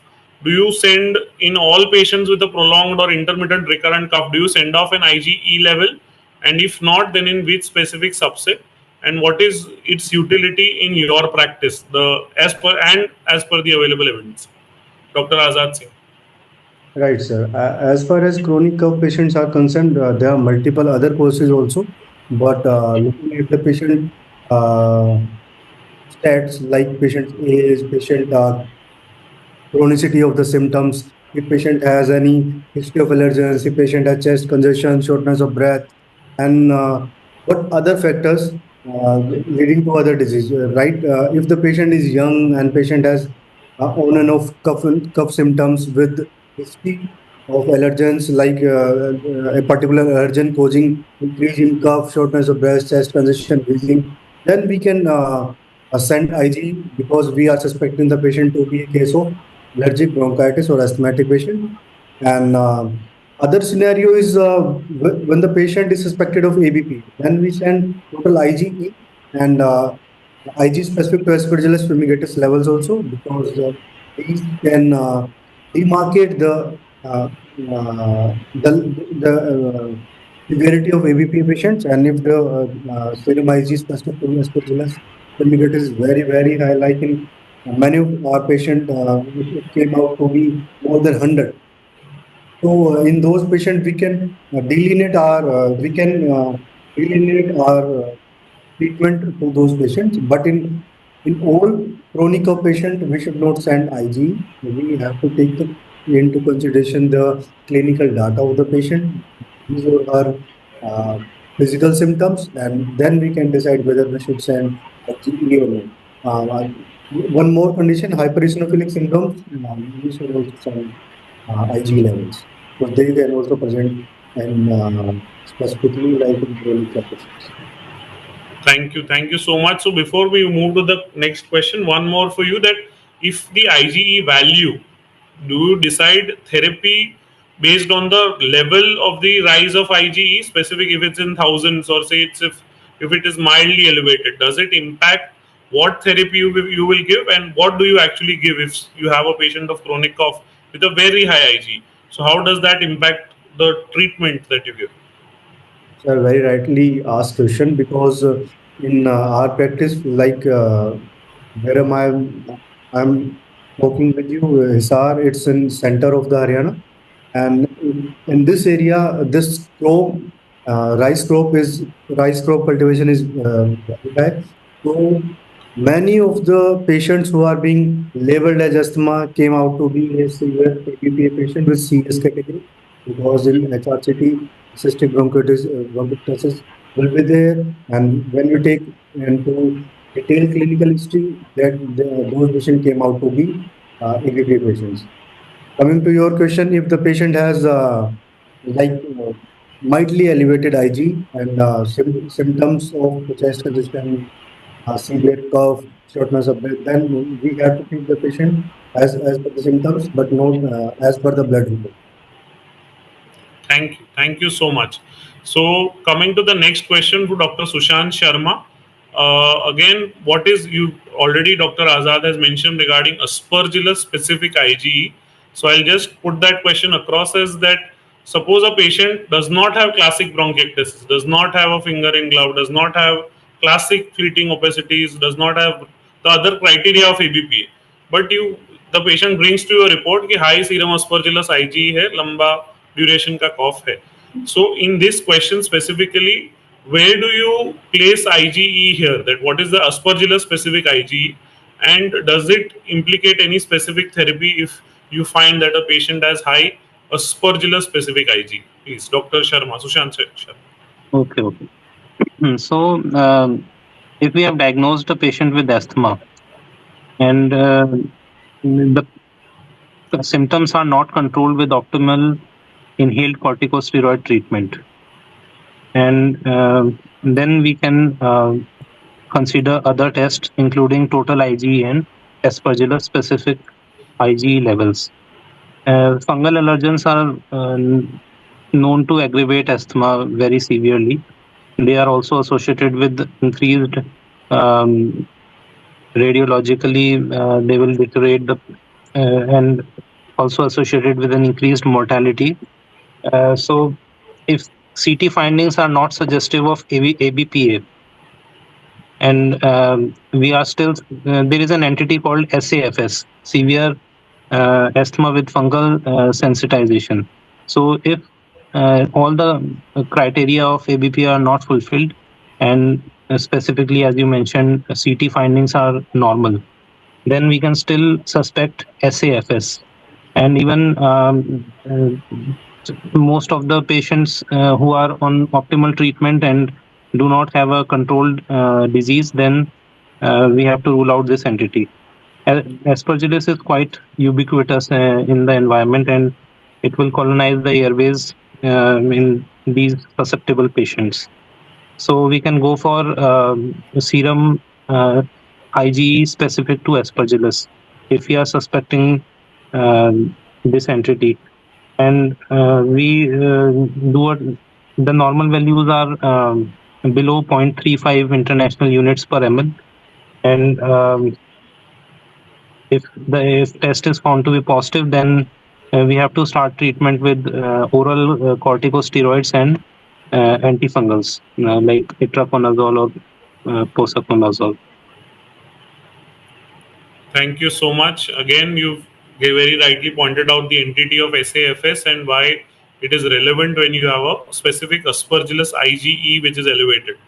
Now, again, extending that, this is for you as well as for the other panelists, that when we think of such scenarios where, say, a patient has a history of pigeon exposure with such specific, you don't find a specific cause, and you're thinking that this patient could be having in your differentials hypersensitivity pneumonitis is there, then there is a blood panel, the hypersensitivity pneumonitis panel. So what is your experience, Dr. Sushant Sharma, and the others for also the rest of the panel? And are there any guideline recommendations for using this particular blood test? Yes, please. Okay, so if we are evaluating a patient for hypersensitivity pneumonitis, and first we take a detailed history, and if the history is pointing out to some, like you said, suggested a person is having pets at home, or is feeding birds on a regular basis, or even if there is some occupational exposure, then we can evaluate the patient for HP. After a detailed and thorough history, we will do a sero diagnosis, in which we send the serum sample for specific allergens. So the most we, according to the locality in the tropics and in arid areas, we have to rule out the three most commonly seen HPs. These are bird fanciers disease, farmer's lung, and metal working fluid HP. So we can. There's no particular guideline to what all allergens we have to test for individual patient, but according to we have to see person to person, and we have to make a panel of these allergens, and routinely done in North India. We do allergen testing for Sacro, Polyspora, Fusarium, Penicillium, and Cladosporium, Alternaria, Mycobacterium, Immunogenum. So these are like common HPs. You can make a allergen panel. The doctor will have to also assist, and we can do the testing. Thank you so much, Dr. Sushant Sharma. So now, again, to add, Dr. Thomas, sir, if you would like to add in this specific question. So if a patient has a CT of hypersensitivity pneumonitis, or you think as a fibrotic HP or maybe fibrotic NSIP, so is this the only place where you will send such panels, or do you routinely, if you feel clinically this patient has a fibrotic ILD, or clinical examination, you feel this patient has an ILD, do you routinely use this panel in your practice? Dr. Thomas, sir, please. Yeah, here in our center, we have so many ILD patients, and we take, I think already the previous panelist already mentioned, proper history and clinical examination and evaluation for connective tissue disease. And end of the day, we are in terms of we want to rule out hypersensitive pneumonitis. Usually, I do a bronchoscopy and do the CD4 CD8 ratio to rule out sarcoidosis. And a lower ratio, definitely I will consider HSP as also a diagnosis. In our panel, we also add the fungal panels like Aspergillus IgG also done in our HSP panel, along with whatever the previous speaker mentioned. And many times, 30% of cases HSP, we won't get a positive history of exposure. That is important thing. And they do respond to steroid treatment. So that is also there. Many of my patients are there. We could not identify the exact cause, but when we do a transbronchial lung biopsy or cryobiopsy, we get a ill-defined granuloma to support the diagnosis of HSP. So it is not only the panel, the complete workup is important. In confused cases, I would suggest lung biopsy rather than just blindly go along with the HSP panel. I have seen many HSP panel false positive tests, even though the diagnosis is something else. Thank you. So we look at the history. Where possible, we do a procedure also where there is we have a diagnostic dilemma. And in some cases, even though the report is positive, we don't necessarily all reports positive will be HP only. So one question with this, sir, because you mentioned fungal biomarkers, we have a question by Dr. Prasanna Kumar again. Relevance of fungal biomarkers in bowel fluid of tuberculosis patients, as per your experience and practice. Fungal biomarker, if suppose a patient has tuberculosis positive, gene expert bowel is positive, with that you find that a galactomycin report is positive in such patient, or say a serum beta D glucan report is positive. So how will you see that report? Will you respond to it, or what will be your approach in such case? To diagnose a fungal infection, just a galactomycin report or beta D glucan, I won't take into consideration. I will take the clinical background of the patient, because nowadays fungal infections are diagnosed by three domains: clinical domains, radiological domains, and microbiological domain. So when it's only one, like beta D glucan is positive or galactomycin is positive, because the tissue fungal positivity or culture positivity from a sterile site is the diagnostic of fungal infection. So just a positive galactomycin, we used to get sometimes positive galactomycin, even though the CBNAT or TrueNAT is positive for Mycobacterium tuberculosis, we don't treat them for fungal infection. Thank you so much, sir. We proceed to the next question for Dr. Suprova. So again, if a patient is admitted in the ICU or in the wards and critical, in that, what are the important inflammation markers that you routinely use? I'll club that with one more question again by Dr. Prasanna Kumar, that if you are a clinician who practices in hot and cold areas of practice, such as he is practicing in, what should be your point of care inflammatory markers on your dashboard? So same question, different style. So what would you have in your armamentarium that way?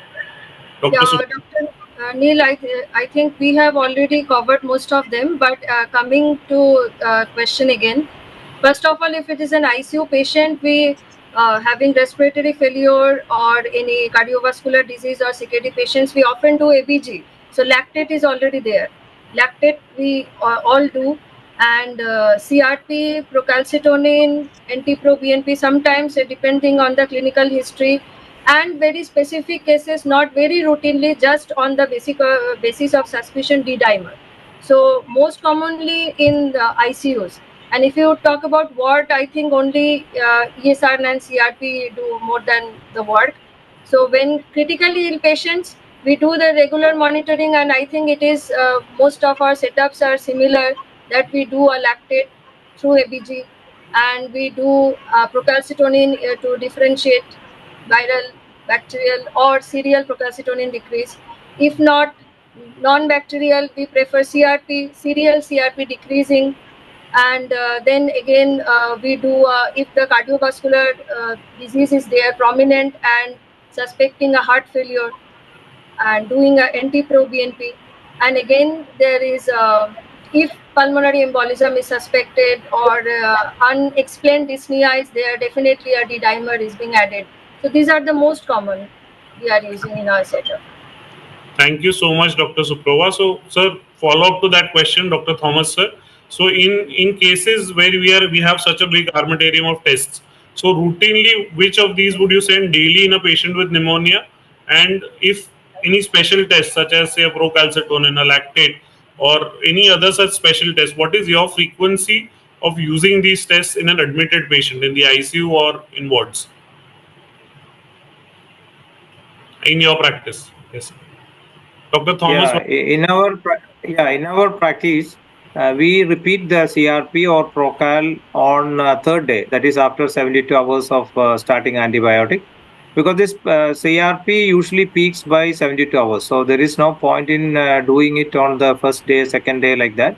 On third day, if there is no significant fall of CRP or procal we usually take it as 80% fall or value go below 0.5. If it is CRP, if the fall is not greater than 60, that means the infection is not under control. So we should have a sufficient fall of CRP on third day.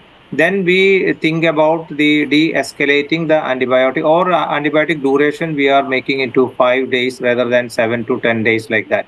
So this is our policy which we follow regularly. Thank you, sir. So again, the next question is for Dr. Azad Singh. So do you use procalcitonin as a marker to diagnose pneumonia or infection? And second is that what is its role? Like if you want to, we discussed sometimes that as in the antibiotic stewardship program. So as per the universal global recommendations, what is the role procalcitonin has? Sir, as Dr. Suprova already mentioned, that procalcitonin, though has some implications, has some additional advantages over CRP in diagnosing bacterial versus viral pneumonias, but more than diagnosing a disease, we monitor procal, we do procal on serial basis so that we can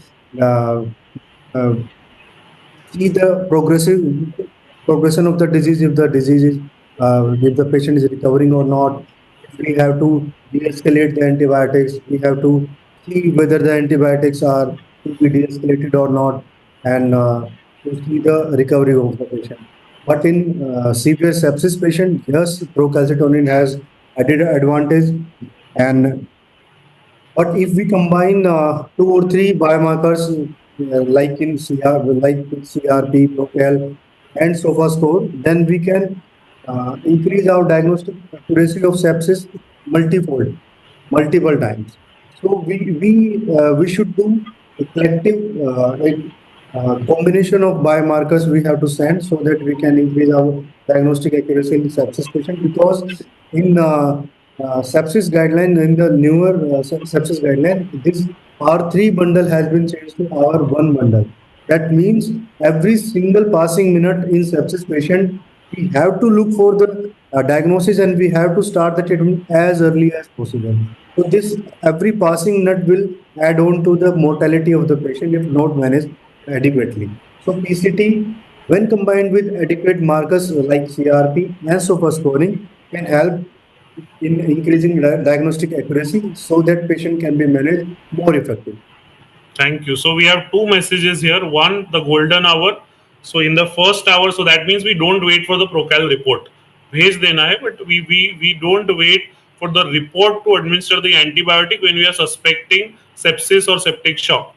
Same second message also, that when we use it, it is a very good tool, especially even in the emergency department. So there were a lot of trials I mentioned where in the ER department now PCT is gaining a role where we are suspecting sepsis.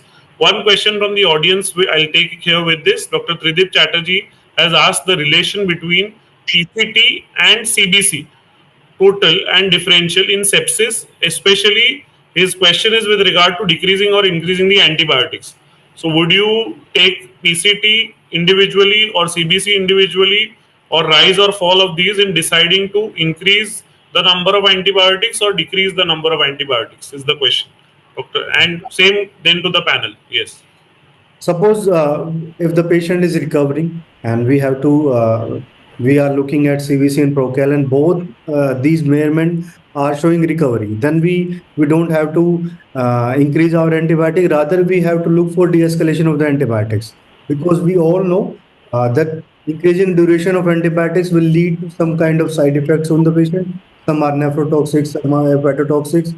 So we have to look for shortening of antibiotic without altering the disease outcome, so that patient also should be managed effectively, and duration of antibiotic should also be reduced. If the patient is not recovering and our Procal and CBC, like our leukocytosis is increased and PCT is also worsening, then we have to first send the blood cultures. And if earlier sent, then we have to look for the results of blood cultures. And additionally, as per all this, we can look for other investigations also. Like if the patient is hemodynamically stable, we can go for bronchoscopy. If patient is case of empyema, we can go for bronchoscopies. And other investigations also, like urine culture, so that even UTIs should also be excluded before starting or before escalating our antibiotics to higher stages. Because in ICU patient, MDR pathogens are not uncommon. So we have to look for our own our own antibiogram of the hospital, and then we have to look for our availability of antibiotics, the cost effectiveness of the antibiotics, and then have to change our treatment to the patient. Thank you. Yes, I would like to add just 2 points, that these two values are not in concordance, especially in the neutropenic patients. Febrile neutropenia, then post-chemotherapy patients who have suppression already of the cell counts, and we are suspecting a hospital-acquired pneumonia. Then also procalcitonin value and CBC won't be in concordance. Same applies with CKD patient. Same applies with other causes where where CBC, immunosuppressants. So this can be always like clinical situation basis. And so it's not, there is with no direct correlation and no direct concordance. Thank you. So I fully support Dr. Suprova regarding that. One more thing is increased WBC count can happen with the steroid use. That also we should keep in mind when total WBC count is rising. Steroid also a culprit which can cause leukocytosis. Right, sir. I just want to add one point. You rightly mentioned that even steroids in our COPD or asthmatic exacerbation patient can lead to increase in PLC if the patient is recovering from any exacerbation event. But if the patient is having fever, then we have to look for other factors. If the patient is symptomatically better and only CVC or TLC is increasing, then we have to look for other factors also. Like this. Definitely. So very good discussion regarding this question. So moving to the next question, that if any inflammatory markers for etiology, Dr. Azad, again this is for you. Any specific markers will help you in determining the etiology, inflammatory markers, to either differentiate or properly manage the patient. Besides microbiology, you are already doing these inflammatory markers, any which help you to identify the cause, etiology of the infection. Right, sir. Right from our PG days, we have been seeing, or we have been in confusing state whenever a patient of shortness of breath comes, and then we have to decide whether it is a cardiogenic cause or any pulmonology cause. Then we can send anti-pro-BNP levels. If it is alarmingly high, then patient might be a case of CHF rather than going to be a routine exacerbation case, and we can start treatment of decongestion.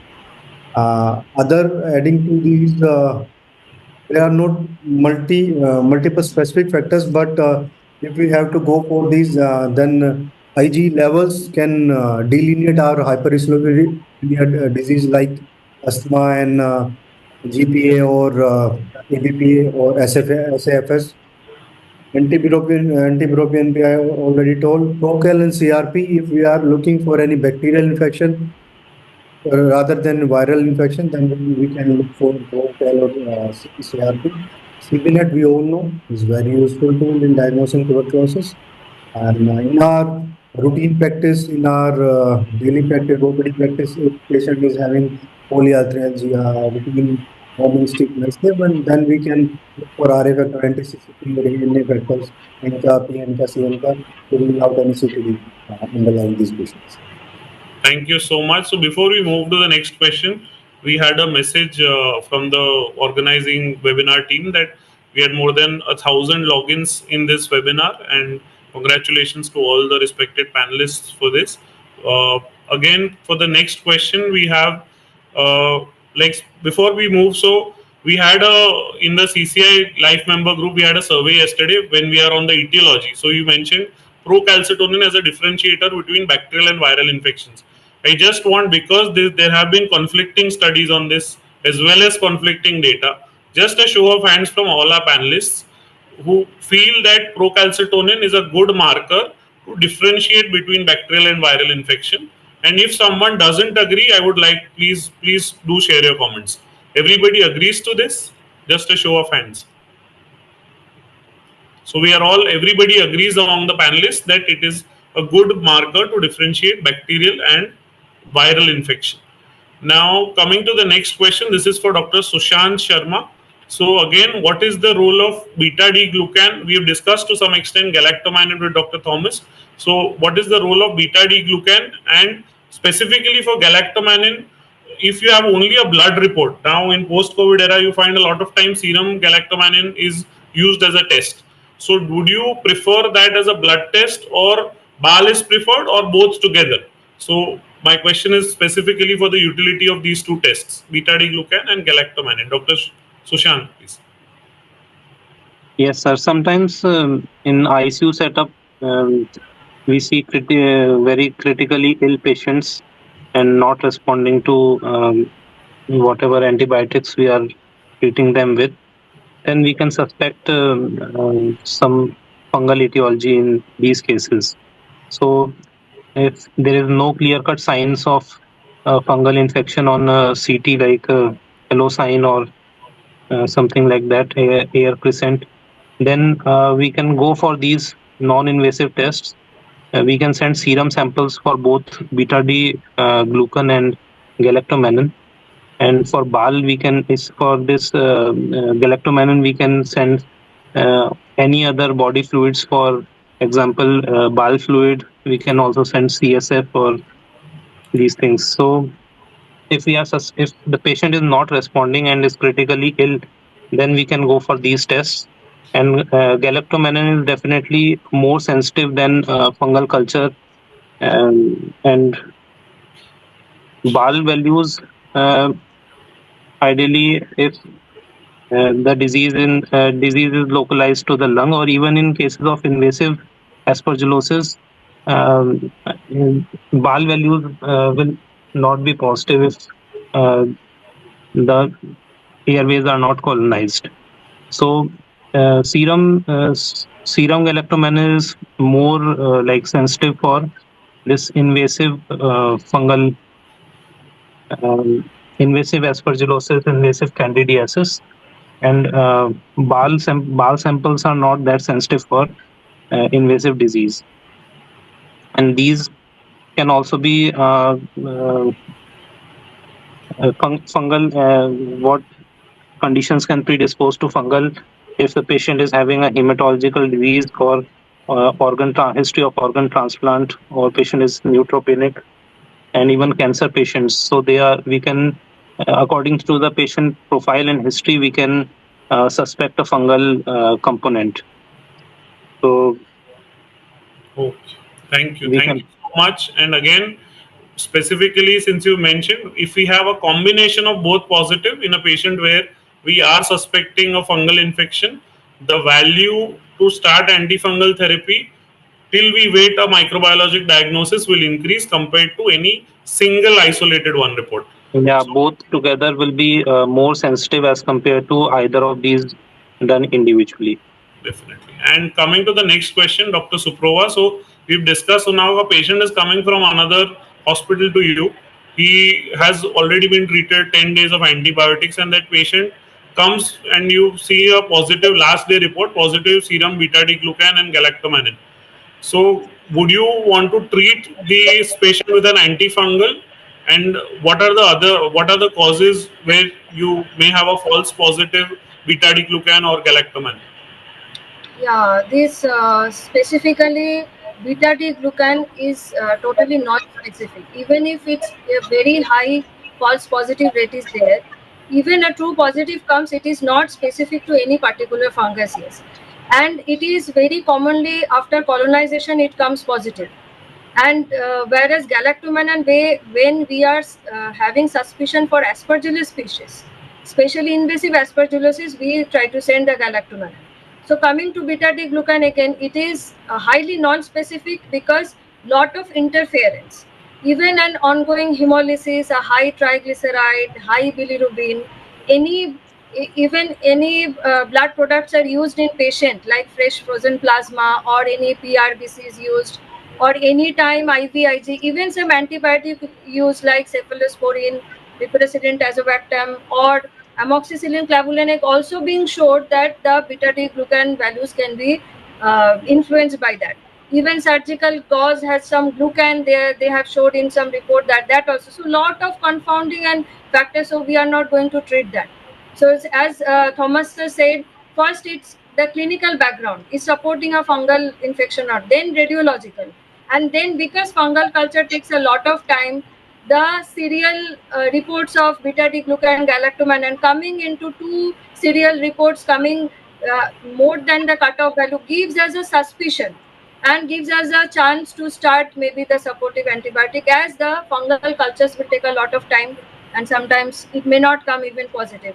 So first thing, if such cases happen, we should think the invasive lines, like first UTI, the change the Foley's and the central catheters, where the invasive things, where the colonization mostly happens. And especially in our case, the lung disease, long use of inhalational steroids, long use of nebulized antibiotic like polystyrene, it gives false positive results, even in BAL. So we have to be very careful. Thank you. Thank you so much for explaining both the false results in such cases. And we specifically also look at beta lactam history. You mentioned that if a patient is on prolonged beta lactams, that can also cause a falsely positive serum galactomannan. So that is important when you see for a patient coming from outside hospital. So coming to the next question for Dr. Thomas Vadakkan, sir, again, atypical pneumonia profile in your practice do you use, and if so, in which cadre of patients, and should you use that in deciding therapy for patients? Blood. Yeah, Yeah, typical pneumonia is quite common in the OPD practice rather than IP practice because these patients will present because they are more symptomatic to the OPD. And many times I club with atypical coverage with standard antibiotics. So suppose amoxicillin, clavulanic acid with azithromycin combination do work for them. So there is no point in giving the atypical pneumonia panel testing to begin with. The role is very limited when we get an IP patient who is having a severe pneumonia admitted in ICU. Usually we do a biofire pneumonia plus panel which include atypical bacterial panel also, including the chlamydia, mycoplasma and legionella.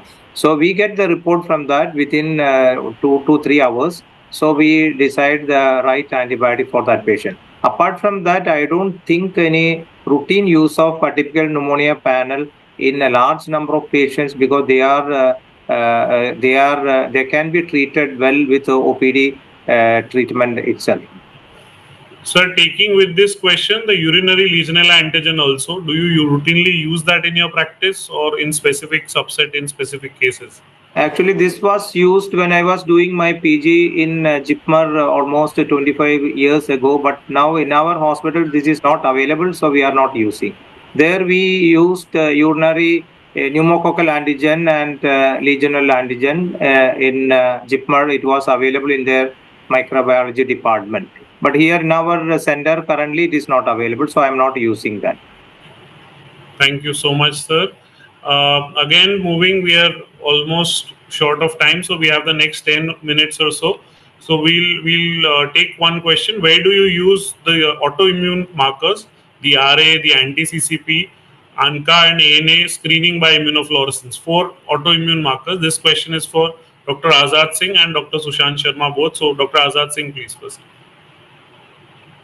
As I earlier mentioned, if patient clinical history important, if the patient is having polyarthralgia, any joint stiffness, any patch or any pink rose patches over the face or clinical history suggesting any SLE or other CTDs, then we should go for RA testing or anti-CCP testing. Anti-CCP is far more specific than RA. RA may be falsely raised in many other inflammations, many other infections, trauma, post-surgery patients also. But anti-CCP as compared to RA is more specific. And coming to other CNCA, PNCA, whether we are suspecting any PTD related to PNCA, CNCA, then we can go for these profiling. But routinely, I don't see such patient in abundance because rheumatologist also work in our hospital, so we send the patient for these cadets really to that. Thank you so much. Dr. Sushant Sharma, would you like to add to that, specifically utility of test in your practice? Yes. When we see we are coming across an ILD patient, then not necessarily these joint pains or other systemic symptoms might not be the initial presenting feature of an ILD. So in evaluation of a CTD ILD, and basically if we are coming across an ILD picture on a CT, may it be a UIP pattern, an SIP pattern. So we have to think of the most common connective tissue disorders. So 5 or 6 to name them. Most commonly, we have to evaluate for rheumatoid arthritis.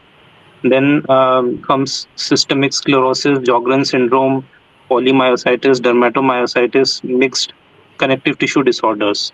So if we can establish a diagnosis of these connective tissue disorders, then the prognosis in these patients is usually much better as compared to an IPF patient where etiology is not known. So there is an ILD panel also which covers 15 to 20 most common antibodies we see in these patients. Like for rheumatoid arthritis, it covers RF factors, CCP, systemic sclerosis, it will cover centromerase antibody, topoisomerase antibody. For Sjogren's, there are anti-Rho, anti-Li antibodies. And in mixed connective tissue, we see U1-RNP antibodies. So these basic and more common antibodies, we can send a panel. And to start with, before going for an elaborate panel, we can send these 5 which you named, ANA, CCP, RF, ENCA, and ACE. We can start with these 5 tests, and then if one of these is positive, say ANA, then we can go in for a more elaborate ILD panel. So thank you for elaborating. Like you said, that we go with the clinical history. We specifically what, like if a patient has, so you mentioned scleroderma. So if a patient has a systemic sclerosis or calcinosis, Raynaud's, any swallowing issues or esophageal problems with telangiectasia, you think of such specific panels. ANA by immunofluorescence is a very relatively lower cost test, which if comes out to be positive, we can go for the full profile. So again, specifically we can go for the individual tests, and where indicated for a full autoimmune workup, we can go for the entire panel. So thank you so much for that. Now the next question for Dr. Suprova will be the role of HS tropi, high sensitivity tropi, number 1 for a cardiac cause, and as a pulmonologist, where do you use high sensitivity tropi in your practice, in OPD as well as in ICU practice? I think I have never used it for OPD, and as we see, this is high sensitivity TROP-T. So when TROP-T is non-detectable, so there is suspicion of a latent MI, as we have previously discussed in acute critically ill patients with lot of comorbidities like CKD is there, and diabetic patients, lack of pain, and a poor window for echo specifically. Maybe some pericardial effusion is there and the window is not very much prominent. That time it is very helpful cardiac marker to diagnose the acute MI. And specifically the value, it's more than 22 Ng per liter for male and greater than 14 Ng per liter for females, occult MI diagnosis. But in other setting, for example, ongoing some viral infection, and we are thinking of some myocarditis, cardiac movement, some arrhythmia because of infection, and that time also we as a pulmonologist in critical care setup, we can use this HS tropi, but just to follow up, not to be a decisive diagnostic, because anyhow we need the cardiac markers, again serial marker, to determine this value other than MI, if this is infective myocarditis or not, it is pericarditis or not. So in that case, it's also this level can go up. So we have to do that clinical follow-up in those cases. Very true. So specifically also in cases of pulmonary embolism, specifically if you are thinking of a submassive embolism where there is no significant hypotension, for RV dysfunction, a tropi may be helpful. And also in an OPD setting, if a patient has dynamic ECG changes compared to a previous ECG, if is a diabetic, is asymptomatic, that is probably one place where you may send a tropi. So I had one question from the audience, Dr. Jyoti Kini from Karnataka. Post H1N1, how to treat myopericarditis with biomarkers or enzymes? So the question is that if a patient is post H1N1 with myocarditis or pericarditis and has positive biomarkers, would you treat that, and if so, which markers are relevant and how? So that question is, how will you treat? So this question is for Dr. Suprova and open to the rest of the panel. Yeah, I think again, as this is the typical clinical scenario we are talking about. So in that case, again, if the patient is asymptomatic, first of all, and symptomatic or asymptomatic, it's a very big clue. Comorbidities are there or not, and definitely echo is not giving us any clue. Then I think in OPD basis, there comes a role in post-viral myocarditis. We need to follow up this patient or not. And as far as treatment is come, I with my cardiologist colleague, I have never seen, they have asked for the further evaluation, not for the immediate treatment. In most of the cases, maybe some antioxidants and some symptomatic treatment, probably some cases, some beta blockers, low dose beta blockers were preferred, but other than that, there was no specific treatment were given rather than just a follow-up evaluation. Thank you. Thank you so much. So one question here for Dr. Thomas Vadakkan, sir.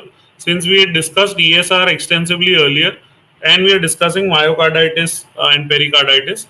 So if a patient has a high ESR and a myocarditis or a pericarditis with no other focus of TB in the body, would you want to treat this patient with, suppose a Montauk test positive, ESR positive, weight loss, and just a myocarditis or a pericarditis?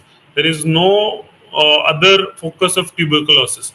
Would you want to treat this patient, or would you still prefer we have a diagnostic sample? Specifically, this question, Dr. Thomas Vadakkan.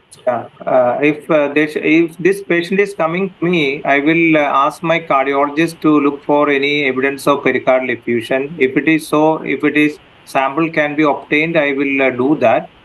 If that is not possible, I will rule out other causes of pericarditis like SLE, other serositis. I will definitely look into. I will meticulously evaluate for any other lymph nodes in the abdomen or anywhere where I could sample. Anyway, I will completely evaluate the patient before jumping to an empirical ATT. And if IGRA is also positive, I won't depend on Mandu test. I will go ahead with the IGRA test if that is positive, and I could safely rule out other probable causes of pericarditis or myocarditis. I may consider empirical ATT as a last resort. Thank you so much, sir. So, one more question for you, sir. Role of CPK-MB and total CPK in your, again, admitted patients. Where do you put these in your armamentarium? In which patients would you want to send these? CPK total as well as CPK-MB. CPK usually I prefer for if I suspect myositis, creatine phosphokinase I routinely do as a myositis panel when I suspect myopathy. CPK-MB I use it when I suspect any myocarditis. Yesterday I had a patient with H1N1 pneumonia with a TROPI positive, and her CPK-MB also very high. So when we suspect myocarditis, especially viral myocarditis, this enzyme will be available. But for acute coronary syndrome, now our cardiologists are not doing any CPK-MB. They prefer for TROPI. So we are doing TROPI if we are suspecting ACS. But if we are suspecting myocarditis, in an infective scenario, I do the CPK-MB. And CPK total is done for myopathy or myositis, especially atorvastatin-induced myositis or any other inflammatory myositis. So again, a very important point, we look for history. If a patient is on a long-term statin and has chronic body ache, muscle pain, we do think of sending off a CPK, as Dr. Thomas sir has mentioned. One question for Dr. Azad Singh. This is again amongst the newer markers. What is the role of cystatin, and if you have used in your clinical practice, or what is the available evidence for utility of this marker? This is for Dr. Azad Singh as well as the rest of the panel. Actually, sir, I have not routinely used it since last 3-4 years. We used to do it when we were in alternate Suprova, but this is a very good marker, specifically special subset of patient where the muscular mass in the patient is very high, like in bodybuilders or gymmers, where the muscular mass is very high. Then in these patients, serum creatinine levels may vary. Even they may alter. So in those patients, cystatin C is very important because it's not altered by age, diet, or muscle mass, and it's clearly filtered in through the glomerular. But there are certain things we have to consider before it, that it does not have significant international standardization data of cystatin C in these systems. Though we can use this marker to assess the kidney function, specifically to diagnose the early course of renal disease in many patients, subset of the patient. But certain factors we have to consider, that lack of international standards, it's costly, and it's routinely not available throughout our Indian labs. In ICU patients, if this cystatin C level remains higher on higher side, then the post ICU recovery will be tough for the patient, and there will be risk of post recovery development of over kidney function. Thank you so much for an extensive explanation for this. Anybody else would like to give any clinical inputs on this specific marker if you have used in your clinical practice? Okay, so we'll move to the next question. Again, since we are talking about the kidney, there's a question from the audience. Mr. Bishwas Sharma from Hyderabad, interpreting PCT with a rising creatinine. This is for Dr. Azad Singh as well as Dr. Suprova both. So if you have a patient with a rising create, a high PCT, how would you interpret it differently? Like in what kind of cases, sir? I didn't get it. So if a patient has a normal creatinine, say 0.6 or 0.8, and the PCT is high, and even suppose the value of PCT, so in a patient with an altered renal function, does that make the interpretation of PCT different, or like in specifically altered renal function, is there that way? Yes. Yes, sir.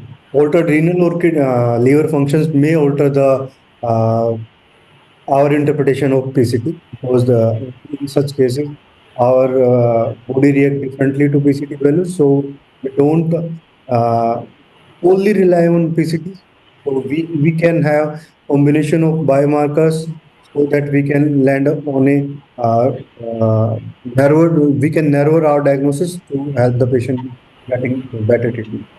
Thank you so much. So one point with that if a patient has a yes, please, yes, madam. Yeah, for example, it depends, like creatinine is rising because of AKI or it is AKI upon CKD. Because in CKD patients, sometimes even iron injection or EPO, sometimes instead of EPO, some hospital even give faulty iron injection, and that can highly raise the PCT value. So there are false positive values like that. But if it is AKI and the creatinine is rising because of the sepsis, so we have to look for the signs of sepsis, then it is in incontinence. So we have to see the basic pathology depending on that. Definitely. And the cutoff values, like you mentioned, for NT-proBNP, even for PCT, if a patient has a higher creatinine, the cutoff for severe infection, the PCT levels are always going to be higher than a normal patient, because the clearance of PCT per se is lesser in patients with a deranged renal function. And the next question, again, we are towards the end of the session, the importance of periostin levels in patients of asthma. This is again a newer marker, and the question is for Dr. Sushant Sharma and Dr. Thomas Vadakkan, sir. So, periostin is a new biomarker. So, to understand, we have to first take a look at the pathophysiology in pathogenesis of asthma. So, 3 interleukins are involved: IL-4, 5, and 13. And eosinophilic Th2 phenotype is the more predominant phenotype. So this periostin is a matricellular protein. It is an extracellular matrix protein which is upregulated by interleukin 4 and 5, and it is causing inflammation and remodeling, and it continues as a vicious cycle. So periostin essentially is a biomarker for airway remodeling, which is very important because patient may be symptomatically controlled and still remodeling may be going on. So we can estimate a level of this with this biomarker. It is also associated with a low FEV1 and FVC ratio and higher rate of decline of FEV1 more than 30 ml per year. So in guiding monoclonal antibody treatment, it has been seen that with omalizumab, there has been a 30% reduction in exacerbations where periostin levels were higher as compared to just a 3% reduction in the exacerbations where periostin levels were normal. So it also helps to guide and whether the monoclonal antibody treatment will be effective. One latest anti-IL-13 antibody, lebrikizumab, is being tested with these periostin levels. So it has also shown a good response in patients with chronic rhinosinusitis and treated with omalizumab. So their symptoms got much better. So basically, one more point to note with this is that this protein is secreted basally and doesn't go into the lumen. So if the values are high, then they are not well controlled with inhaled corticosteroids. So we have to resort to oral agents. So inhaled corticosteroids have a minimal role in controlling asthma in those patients which have a higher periostin levels. As compared to one more new test, not but comparatively new, the FeNO. So if we compare it with FeNO, then FeNO is a marker of acute inflammation. However, periostin, it depicts a chronic and latent inflammation, and these FeNO levels will be fluctuating widely from time to time. But in the long run, these periostin levels are more consistent and less variability is seen. And to take home message is that it is a marker of remodeling of the airbase. Thank you so much for a precise discussion on periostin. Dr. Thomas Vadakkan, would you like to add anything to this for periostin utility in clinical practice? Yeah, I think Dr. Sushant have given a detailed description about this periostin, the new tool, new biomarker, because bronchial asthma management is now a phenotype, genotype, targeted therapy, or biomarker based therapy. So in that case, this will be very important to identify type 2 inflammation in asthma and to pinpoint whether they are really eosinophilic inflammation, because this marker has been had a good correlation with the sputum eosinophilia and airway remodeling. So we have so many patients with a chronic asthma with a fixed airway obstruction, where we are thinking that it may be a COPD phenotype, but it may be a periostin phenotype. This is what I think by studying the recent recent articles on it. And regarding biological treatment, lebrikizumab is a wonderful drug which might act in periostin phenotype, and also IgE antibody omalizumab is showing very good response in terms of response. One more point I would like to add is recurrent exacerbation phenotype is usually associated with the periostin group. So those patients who are not at all improving with our conventional asthma treatment, just like aspergillus sensitization, periostin level is also an important, though it is not widely available. Probably in the future it might be available in our country also. Thank you so much, sir. So it is probably one of the future biomarkers which we'll all be using soon. So one question from the audience, because we are talking about interleukins and type 2 inflammation, what is the role of IL-2, IL-6, IL-4 and TNF alpha in tuberculosis and viral confirming specific? So I guess the question is related to tubercular and viral anemia and hemolysis with thrombocytopenia. So what is the role of these markers, and specifically do these have any utility in these infections? This is from Dr. Jyoti Kini from Karnataka. Specifically, so if we talk about say IL-6, it was a lot utilized during COVID when we decided on treating the cytokine storm. But in such cases, do you utilize these markers or in any use in therapy? That is, I assume that is the question from Dr. Jyoti Kini. If anybody from the panel would like to take this as a question.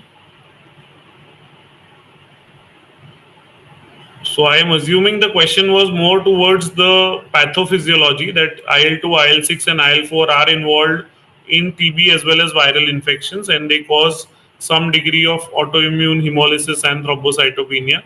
So if any utility in diagnostics.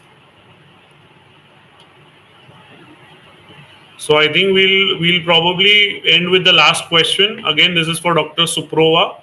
So what is the role of cortisol in your practice, specifically random cortisol, as well as any other specific precautions you use when you prescribe this particular test?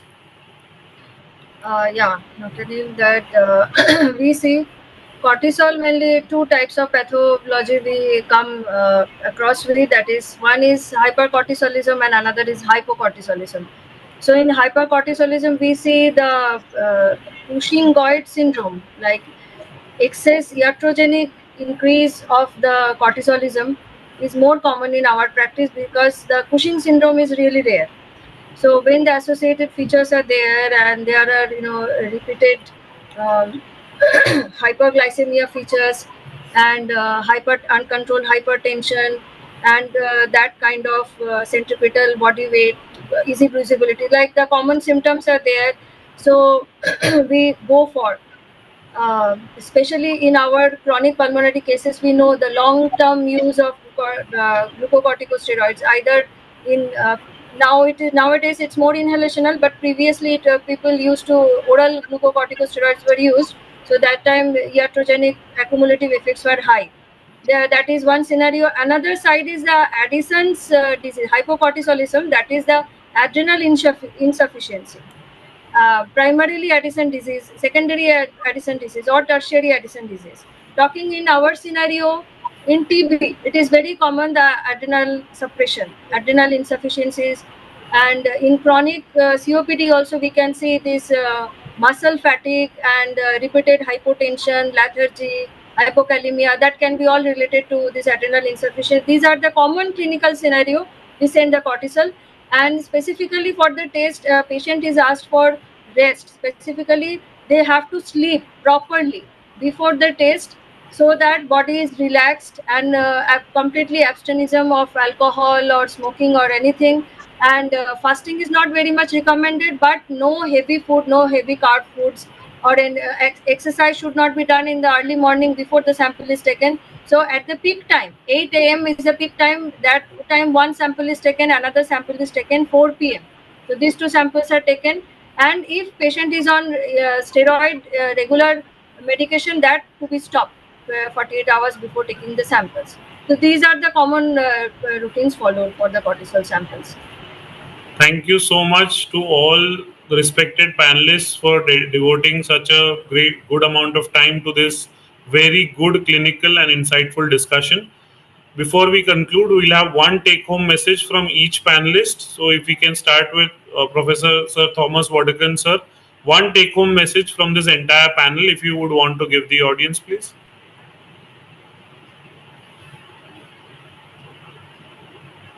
Yeah, never take decision by just seeing the lab value.